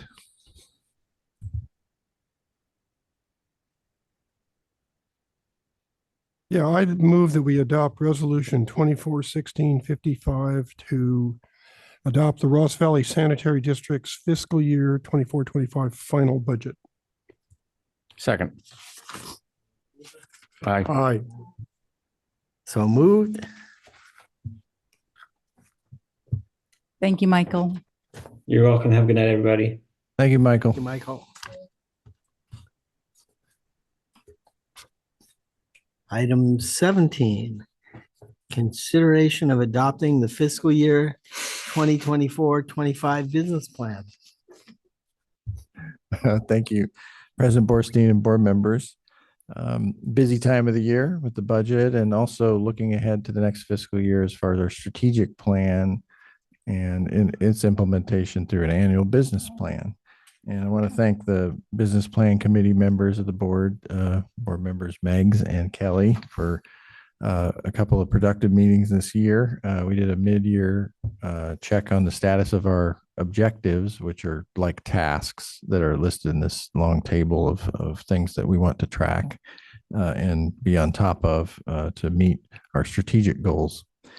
And so in introducing this item, we're on now kind of an annual process in June to review our business plan objectives and goals from last year and what our status is, and then recommend whether that we're completed on that objective or if we are continuing to work on that objective, or lastly, if we want to add new objectives for the coming year to implement our general goals, or we call them effective utility management attributes, which I highlight on board packet page 242 in the table of the customer service, stakeholder understanding and support, employee and leadership development, enterprise resiliency, financial viability and sustainability, infrastructure stability and product quality, and our product is wastewater conveyance, operational optimization, as well as water resources and community stability, sustainability, which really relate to environmental initiatives. So that's a lot of things to track, and it's a reflection of that. Management of a wastewater collection system is a complex undertaking and requires a strategic approach. And so I wanted to organize this information in a way that was easier to track than like comparing one plan versus the other, last year's plan to this year's plan.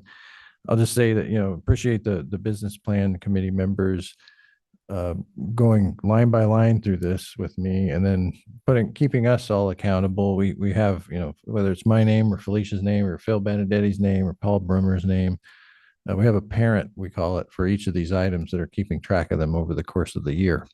And we put a date in on when we expect to see things completed or some milestone reached, to give the board members and the public a sense of, how we're tracking and being accountable on all these commitments.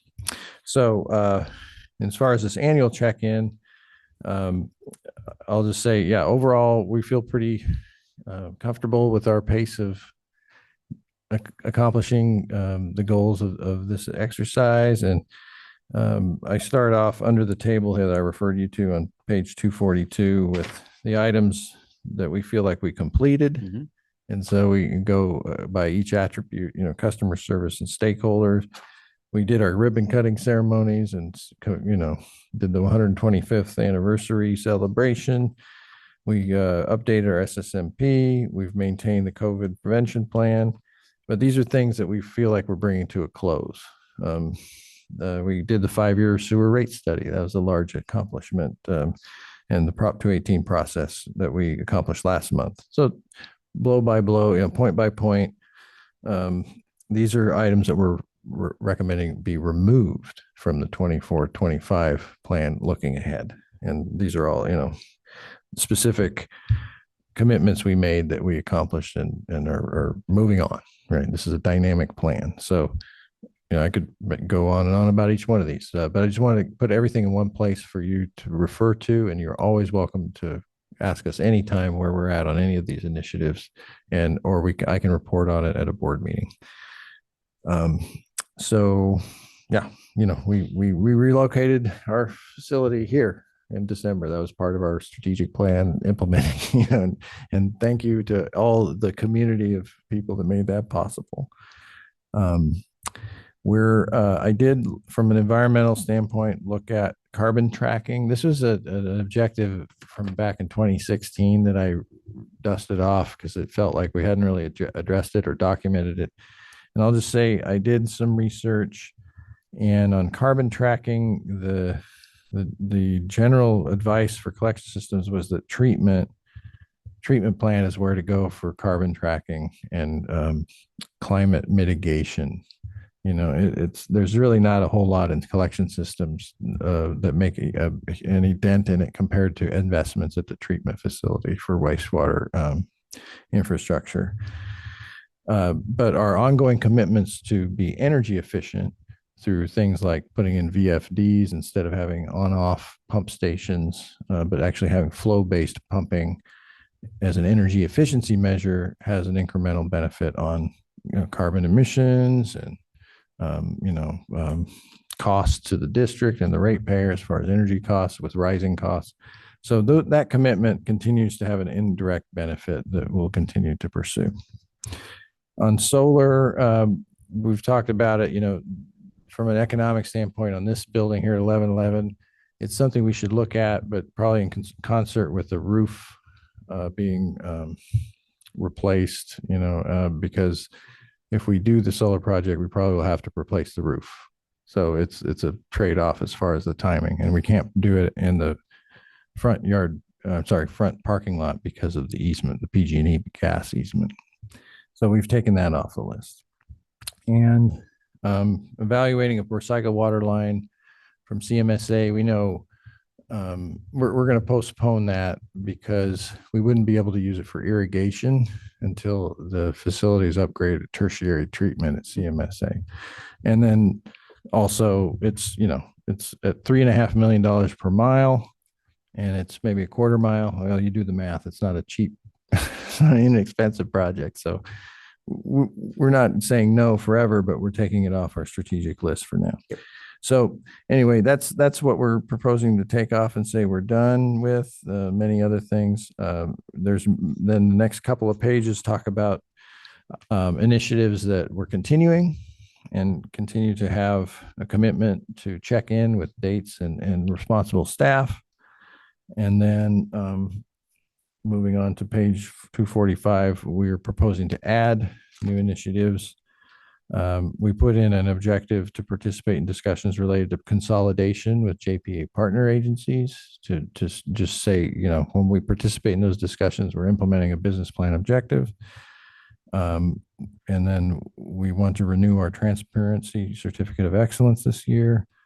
We're going to review and update district personnel policies for board approval. We're planning to conduct our sewer system management plan audit that's due in August. We're working on that already. And then the following August, we have to have an updated SSMP. So we won't wait until next June to start that.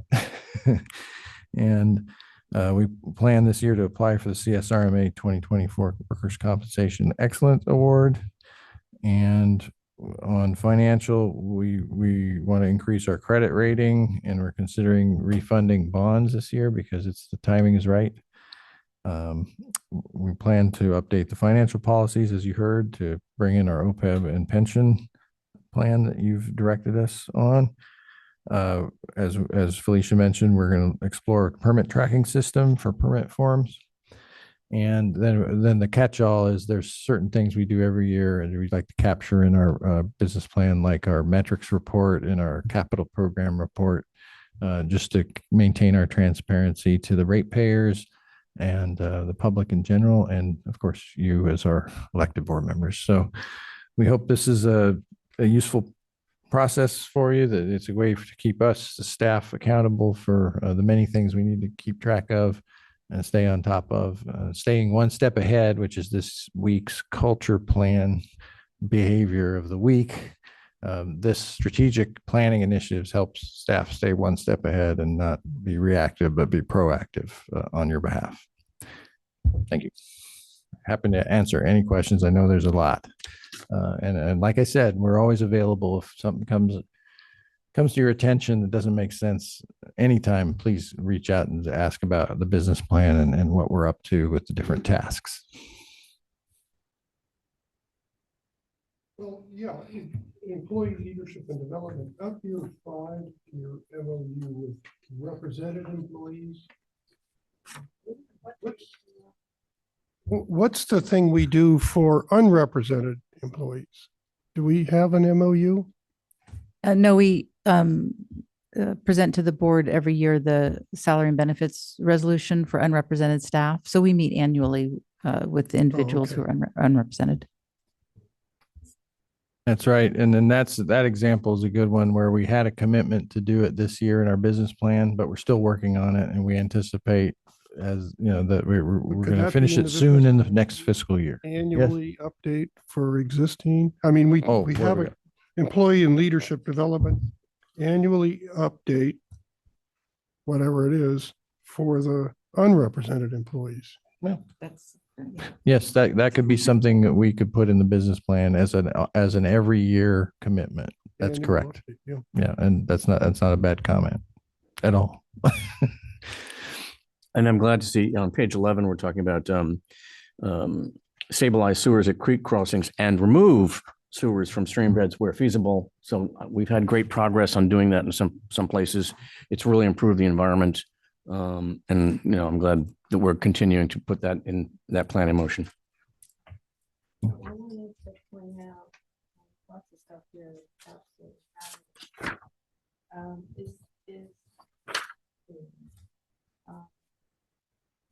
I understand that all the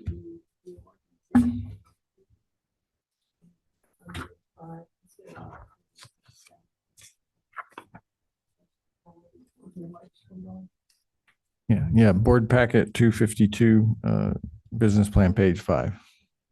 No, she had it right. It's on page, where is it? It's still 5, isn't it? I can't find it now.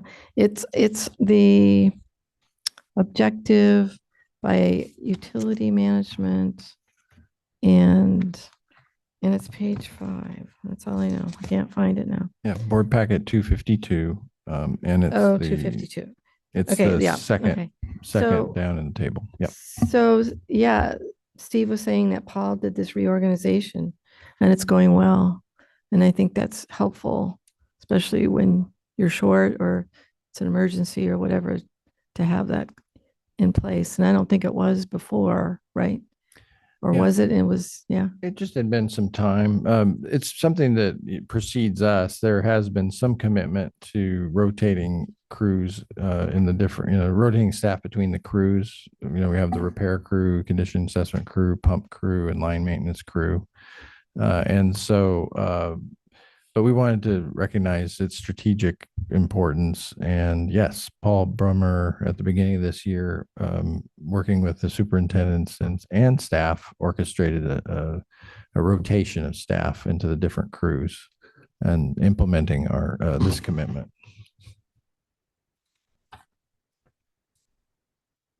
Anyway, I'm glad to see it. It helps me understand what's happening.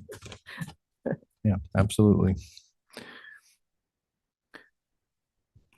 Yeah, I think you'll hear about it whether you're at a CWA conference or even CSDA. There's special districts and concern about folks retiring who have expertise, and then bringing new folks in, and what are measures that agencies and municipalities can take to harness expertise, create organizational resilience when people move on, maybe they get hired at another agency or that sort of thing. So we're mindful of that through competency-based training and standard operating procedures. But this cross-training then really gets staff the opportunity to try different things. Hopefully that's also job satisfaction with a variety of work, making the work experience more enjoyable. Plus the relationship development and learning from each other.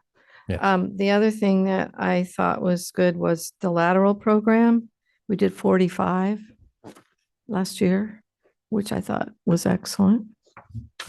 Yes, and that was something Page 3. we wanted to, page 3, board packet 250.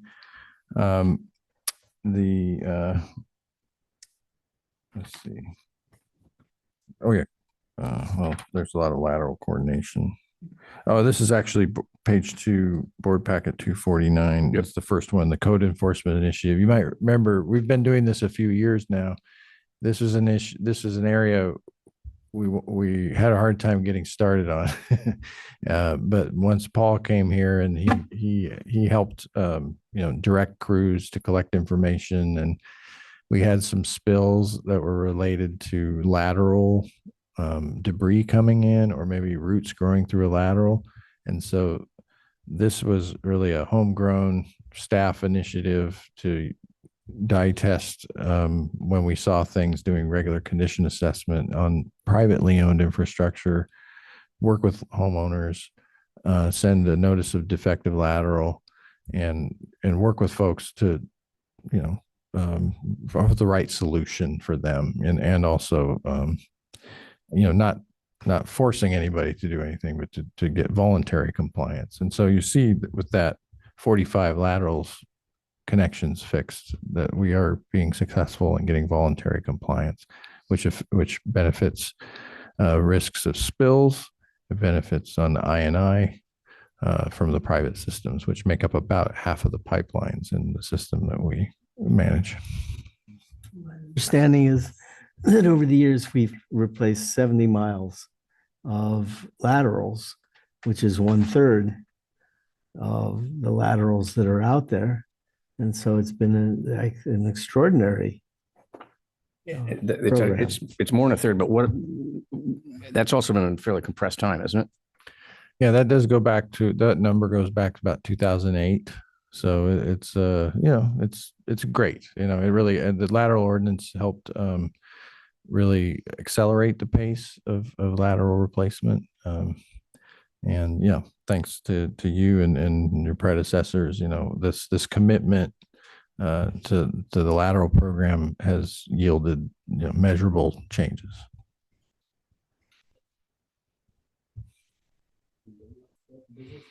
No. Motion? Sure. Go ahead, Pam. Page 241. 241. It doesn't, either one. Fiscal year 24-25 business plan. Second. Favor? Aye. Aye. Motion carries. Item 18. Consideration of adopting resolution number 24-1656, approving the salary and benefit schedule for unrepresented employees of the district. And yes, I let Assistant General Manager Felicia Newhouse introduce this item. She's the keeper of this annual process, and which really should be in the business plan. So noted. I'll make that change, actually. Thank you. All right, very good. So as the board recalls, this is presented annually at this time of year in conjunction with the budget. And this year, we also convened the HR committee to review the proposed salary and benefits resolution. There are some significant changes that I'd like to go over with the board. One of the things that came up that isn't included in the salary and benefits resolution, but that I'd like to just note is a discussion about observing the Juneteenth holiday, which, as you know, is now a federally recognized holiday and been adopted by many local agencies here in Marin County. Today happens to be Juneteenth, so we could recognize that verbally. And while this holiday may have been considered as an additional holiday by the board, it will not be considered tonight in the salary and benefits resolution, because that is not where the district's holidays are enumerated. The district's holidays are enumerated in the district's personnel policy book. So we will be updating the policy book. We do that every couple of years. We'll present that to the board probably January, February of next year. I think that's in the business plan. And so that discussion will come to the board at that time in the future. It is not before the board this evening. The things that are before the board this evening are an annual COLA, cost of living adjustment. I discussed that earlier in the evening when we talked about the budget. based on CPI for April of 3.8% plus 0.5%, resulting in a COLA of 4.3. So let's go through here. The attachment A is a resolution with red line, so we can kind of follow along here on board packet. Page number 264 shows the COLA here. It also shows and the 4.3% that's proposed.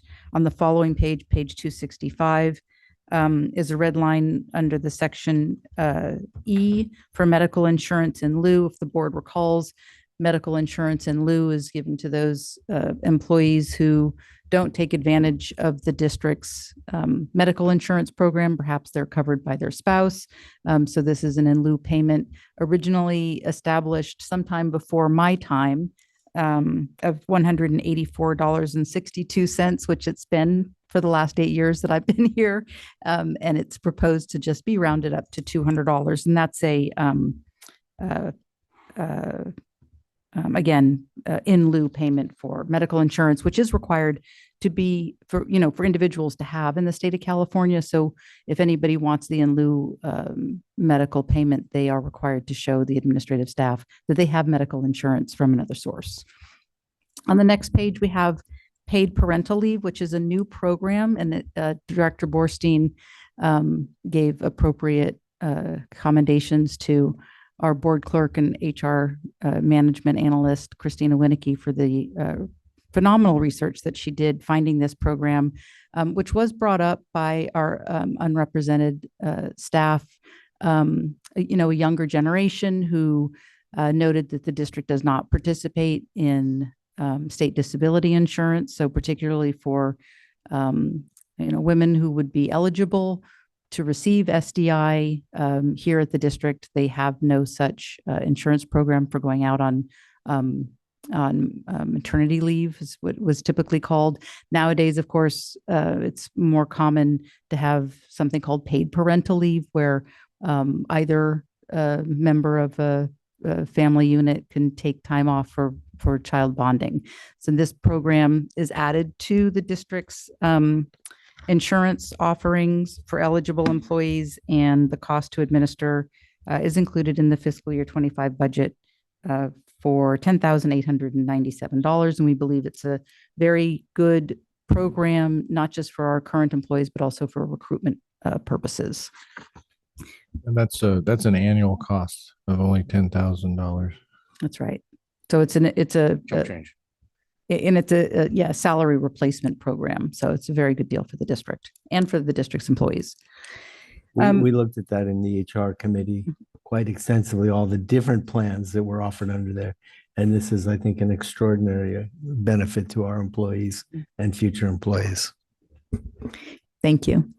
And next on the list, if we turn to page 268, there's just some clarifying language regarding the district's contributions for retiree medical, that they would not exceed the actual cost of the premium of the retiree selected medical insurance, and that the medical plans are based on the CalPERS medical plans available in the North Bay. Again, just clarifying language.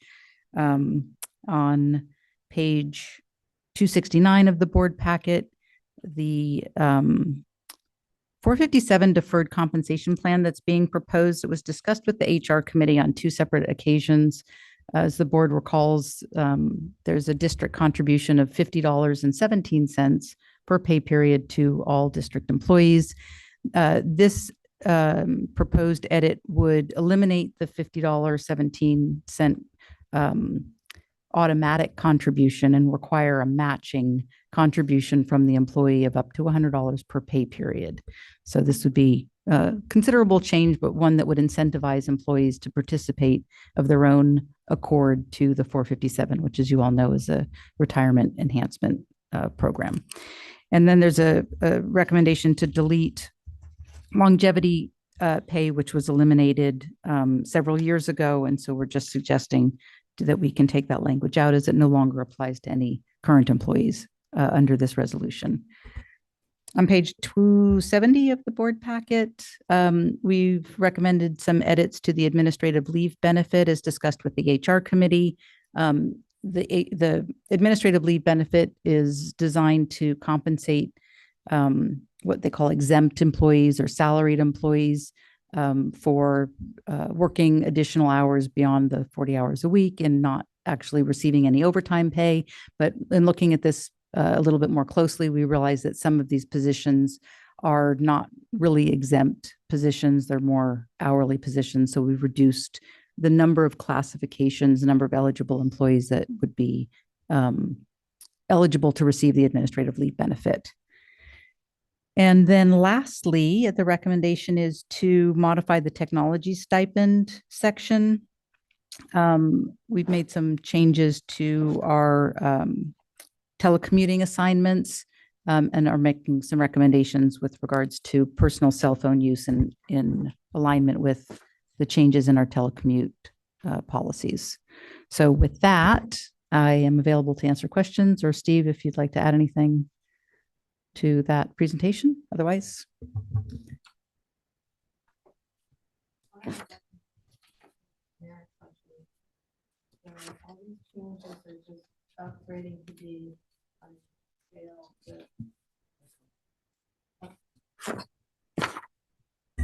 So just as an overview, you're updating this so everybody's on the same playing field.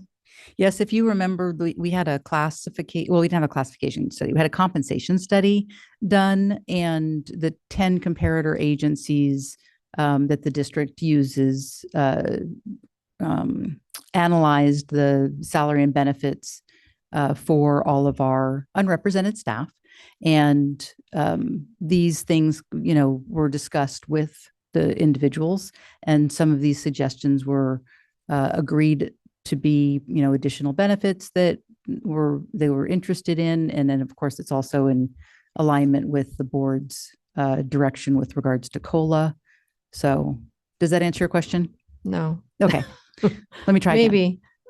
So the union, the guys who are in the union. they have all Completely the- separate discussion, right? So this has nothing to do with the benefits that the union No, ma'am. are, okay.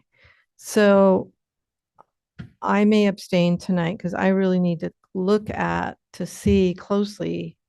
And I apologize because I was thinking that was why this was happening, but I'd forgotten about that comparison stuff. Right. So there's two separate tracks. The represented staff are covered by what's commonly referred to as an MOU, so their employment contract, their memorandum of understanding, and that's that 5-year term, also in the business plan, for that negotiation cycle with the represented staff. Yeah. And then the unrepresented staff, this document or similar document to this comes before the board annually in June in alignment, as I mentioned a little bit ago, with the budget.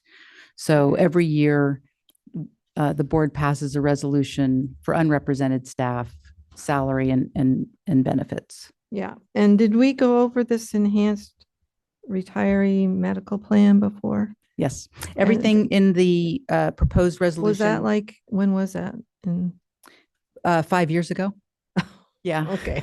Everything I don't feel so in- bad now. everything in black and white is identical to last year's resolution. And then the red line, cross out and underline are the edits that are unique to this year's salary and benefits resolution for the unrepresented staff. Okay. I don't know. Let me see what others have to say. No. Yeah. I have no. Nope. Thank you. Wait, We went over this Oh, yes. in the HR committee, so I have nothing to add. No, I have a comment. Tom has a comment. On the life insurance board packet 265, the district shall provide life insurance at no cost to employee. I think we need to, expand that. The district shall provide term life insurance during the time of employment. Is that correct? During the term? in an amount of, or face amount, how much do we provide? I believe it's up to $125,000. Okay. And up to, is it 120? It's based on salary. Oh, okay, based on salary up to 125,000. I think we ought to say that. I think one of the sort of the templates that we've used here in this document is to make sure that we refer to all of the actual documents elsewhere. So the benefits, because benefits change sometimes in, January, we'll get a notification from our benefits administrator. And rather than trying to keep up multiple documents in multiple places, we just refer to the origination documents.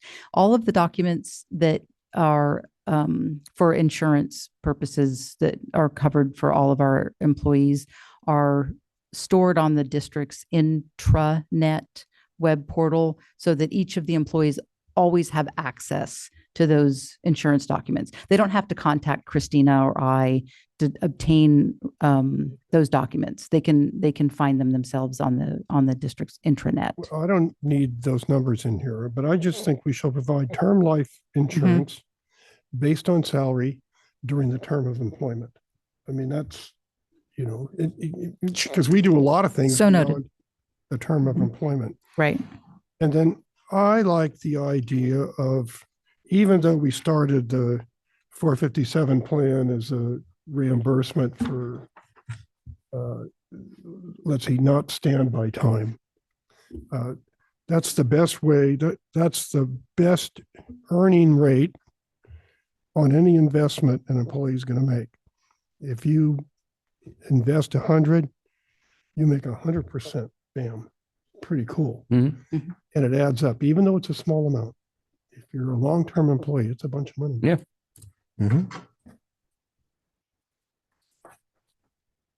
Those are my comments.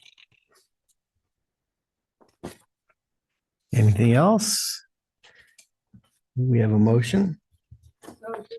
Who? The HR, you guys went over it then. Yes. HR committee is comprised of yes. Director Silla and Director Borstein. Okay. And they met on 2 separate occasions, and we had very robust discussions about each and every one of these Okay. All right, subjects. that helps. Thank you.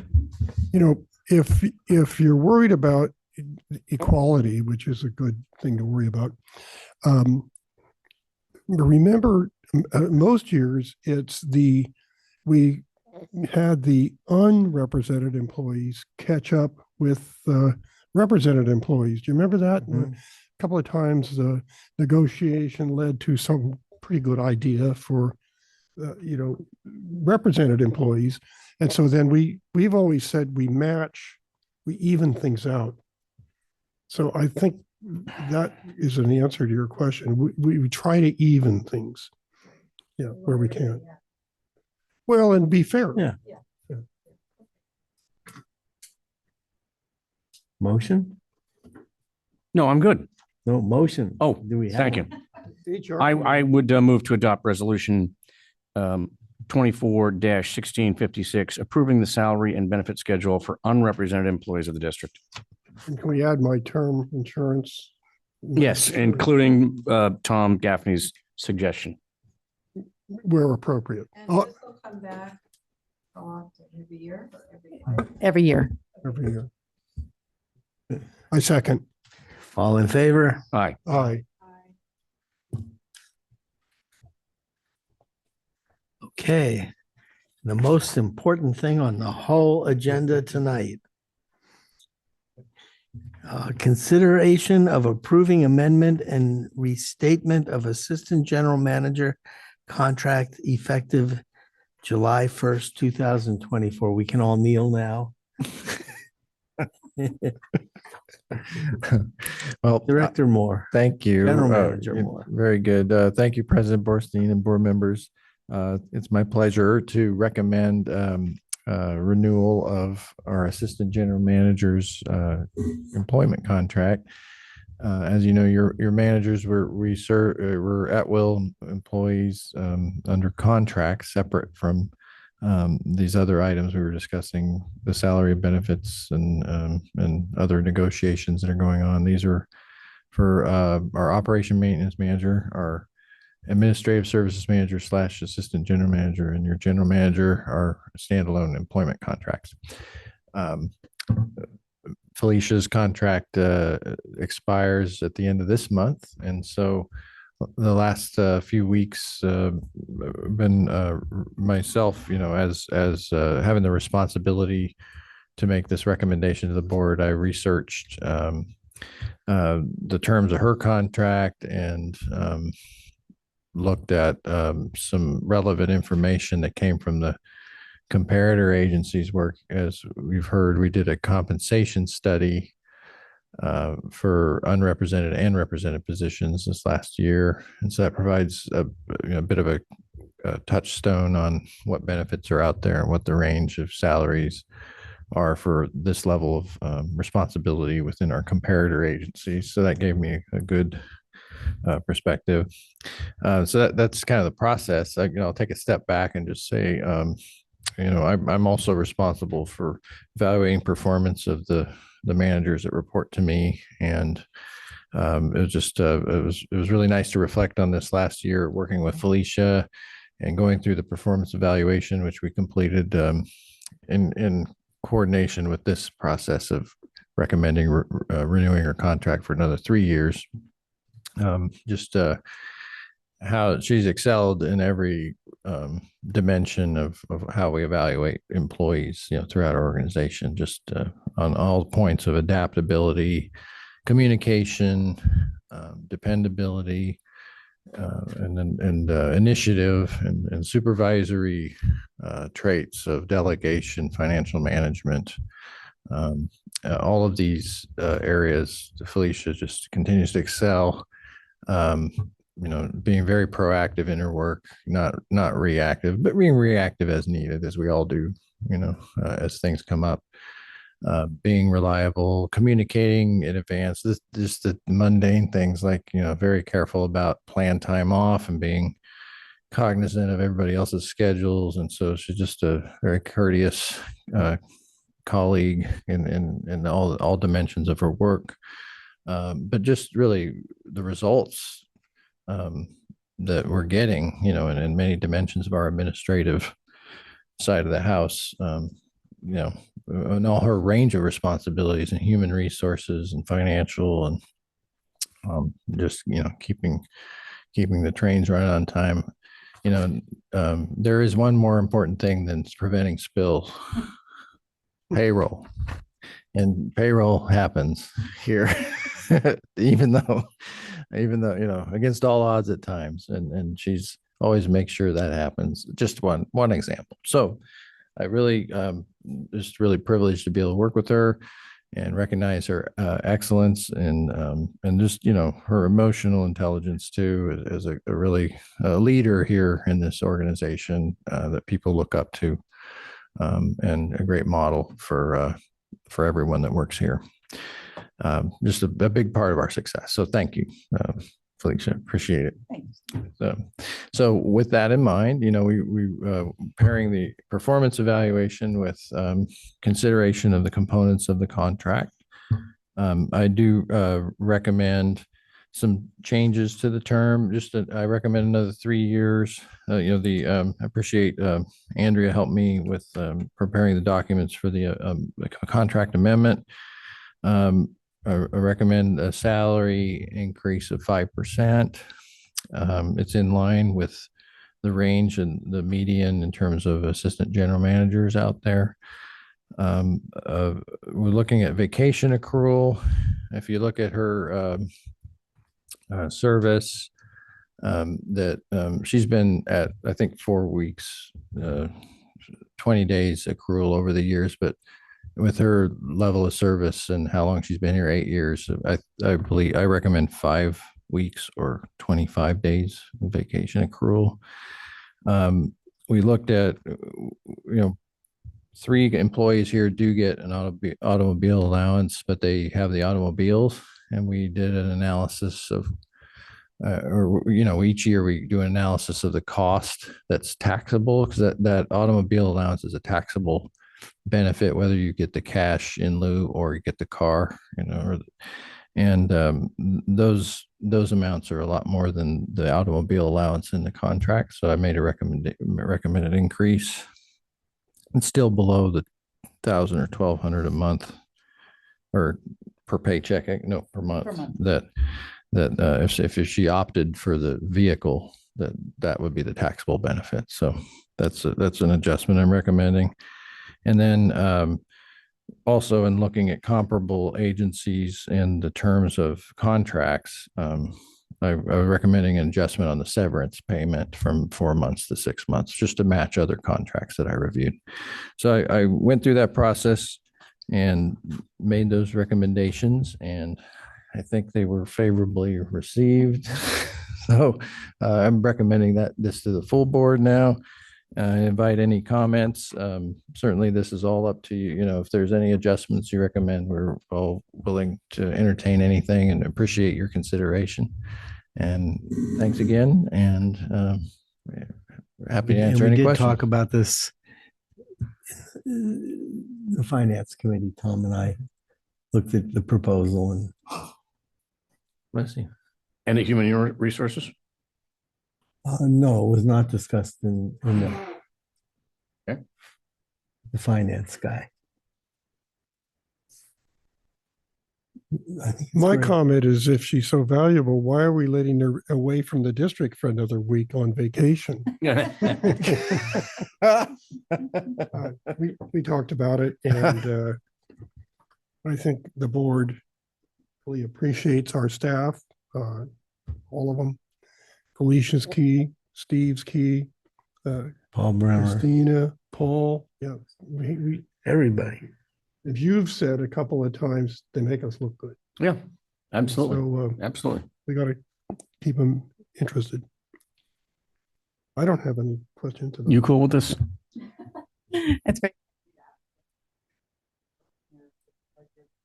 Manager and the full board, and a very lovely package, and I appreciate it. Question? I'm very happy to hear Steve's words. So I agree. And I Can- really appreciate you. I call you out of the blue. I sometimes have questions that are that aren't really clear, and you're very professional and you get right back. And I really appreciate that. It tells me you're very interested and very on it to serve. So thank you. I'm ready to make a motion. I'd move to approve amendment and restatement of Assistant General Manager contract effective July 1st, 2024. I second. All in favor? Aye. Aye. I Aye, aye, aye, aye. Thank you very much. I really appreciate that. Thank you. If I can just tell a little anecdote from, I think it was last Friday, I got a call from a fellow in Kentfield, John Gladish, who Tom knows also. He's a very established business person who's been around the block a lot. And in his backyard, he had an issue with a line, a very old line. And he said, he called me 3 times to tell me how fabulous, how fast the people showed up, how fabulous the response was. And he's never seen anything like it in any customer support that he's seen anywhere else. And it's because of these people up here. So, Well, I think I have to add to that and say that our operations and maintenance superintendent, Josh Hill, and our collection system worker, Henry Benavides, who responded to that call, really deserve the accolades. it goes to everybody, and please let them know. 3 times John called. I have, and I will again.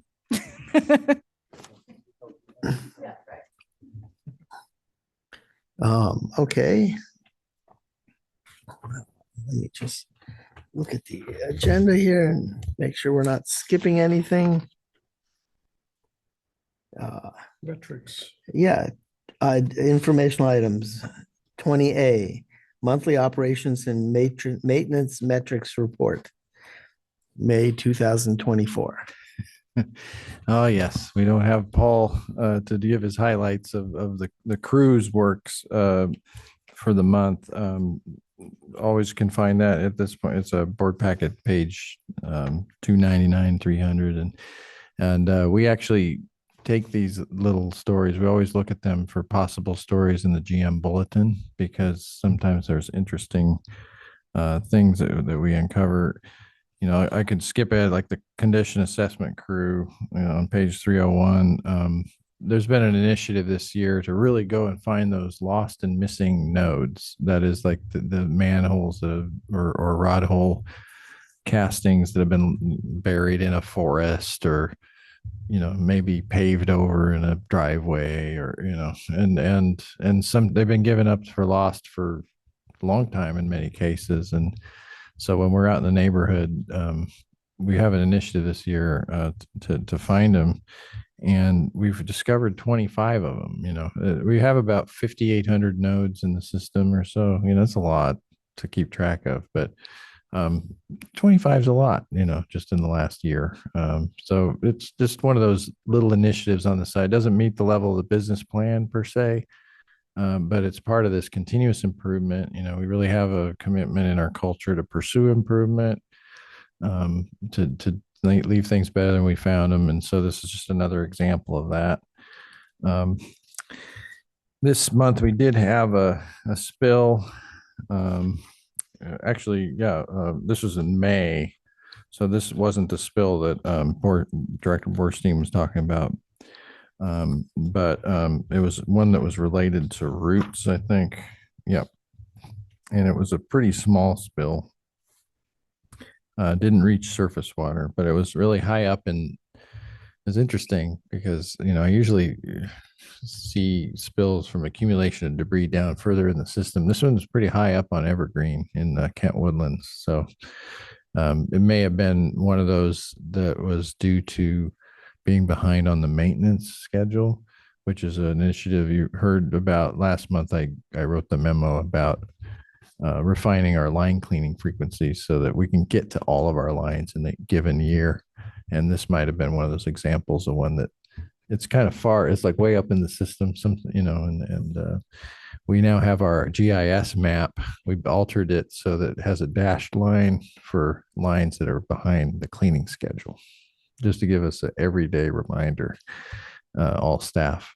So this might have been one of those examples that had we been on top of our maintenance schedule, we might have avoided this spill. So we're continuing to seek improvement in those areas, but overall, the metrics look good. As we get here in the month of May, toward the end of the wet season, you see that our pump station 15 flow on page 303 starts to come down in terms of its percentage of the overall flow. That the area, upstream of Kentfield, it declines in percentage as things get drier. So we were up around over almost 68% a couple months ago. So it's an interesting thing to track.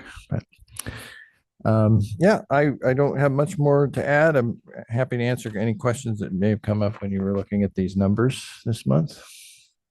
Real quickly, how do you do a dye test? Do you have to get the person's permission to put some dye in a toilet or something? You do. And actually we have started, thank you for pointing that out. That was something we added this year because of the lateral initiative. We started reporting our dye testing as a metric, that we're tracking. And so, but when it comes to it, I have been out with the crews. The first step is we camera the line, and then we notice if there's any lateral connection defects or a bunch of roots coming in on a lateral.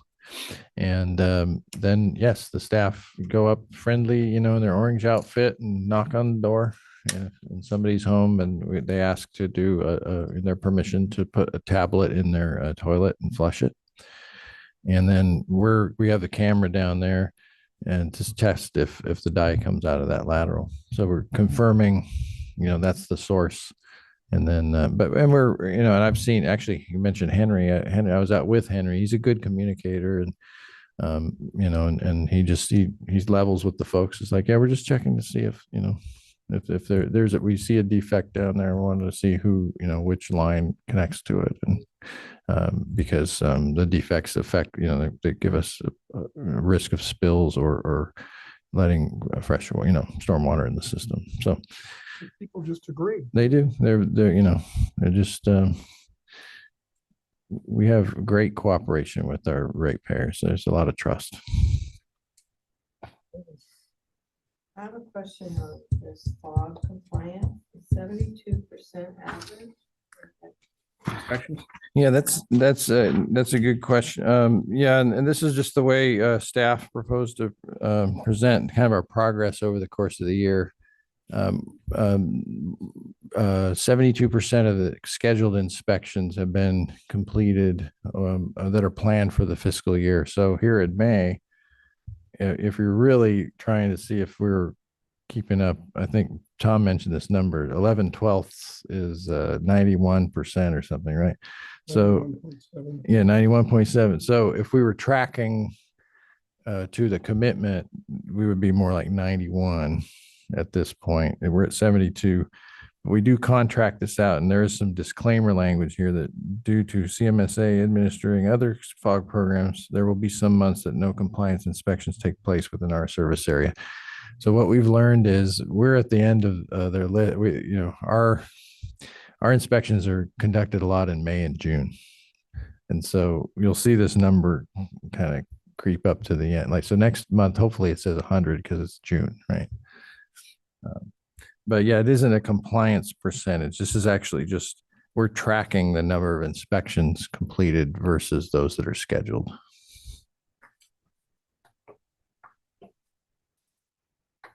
Okay, I think that's it. Our next regular meeting is on July 17th, 2024 at 5 p.m. right here at 1111 Anderson Drive. And with that, meeting adjourned.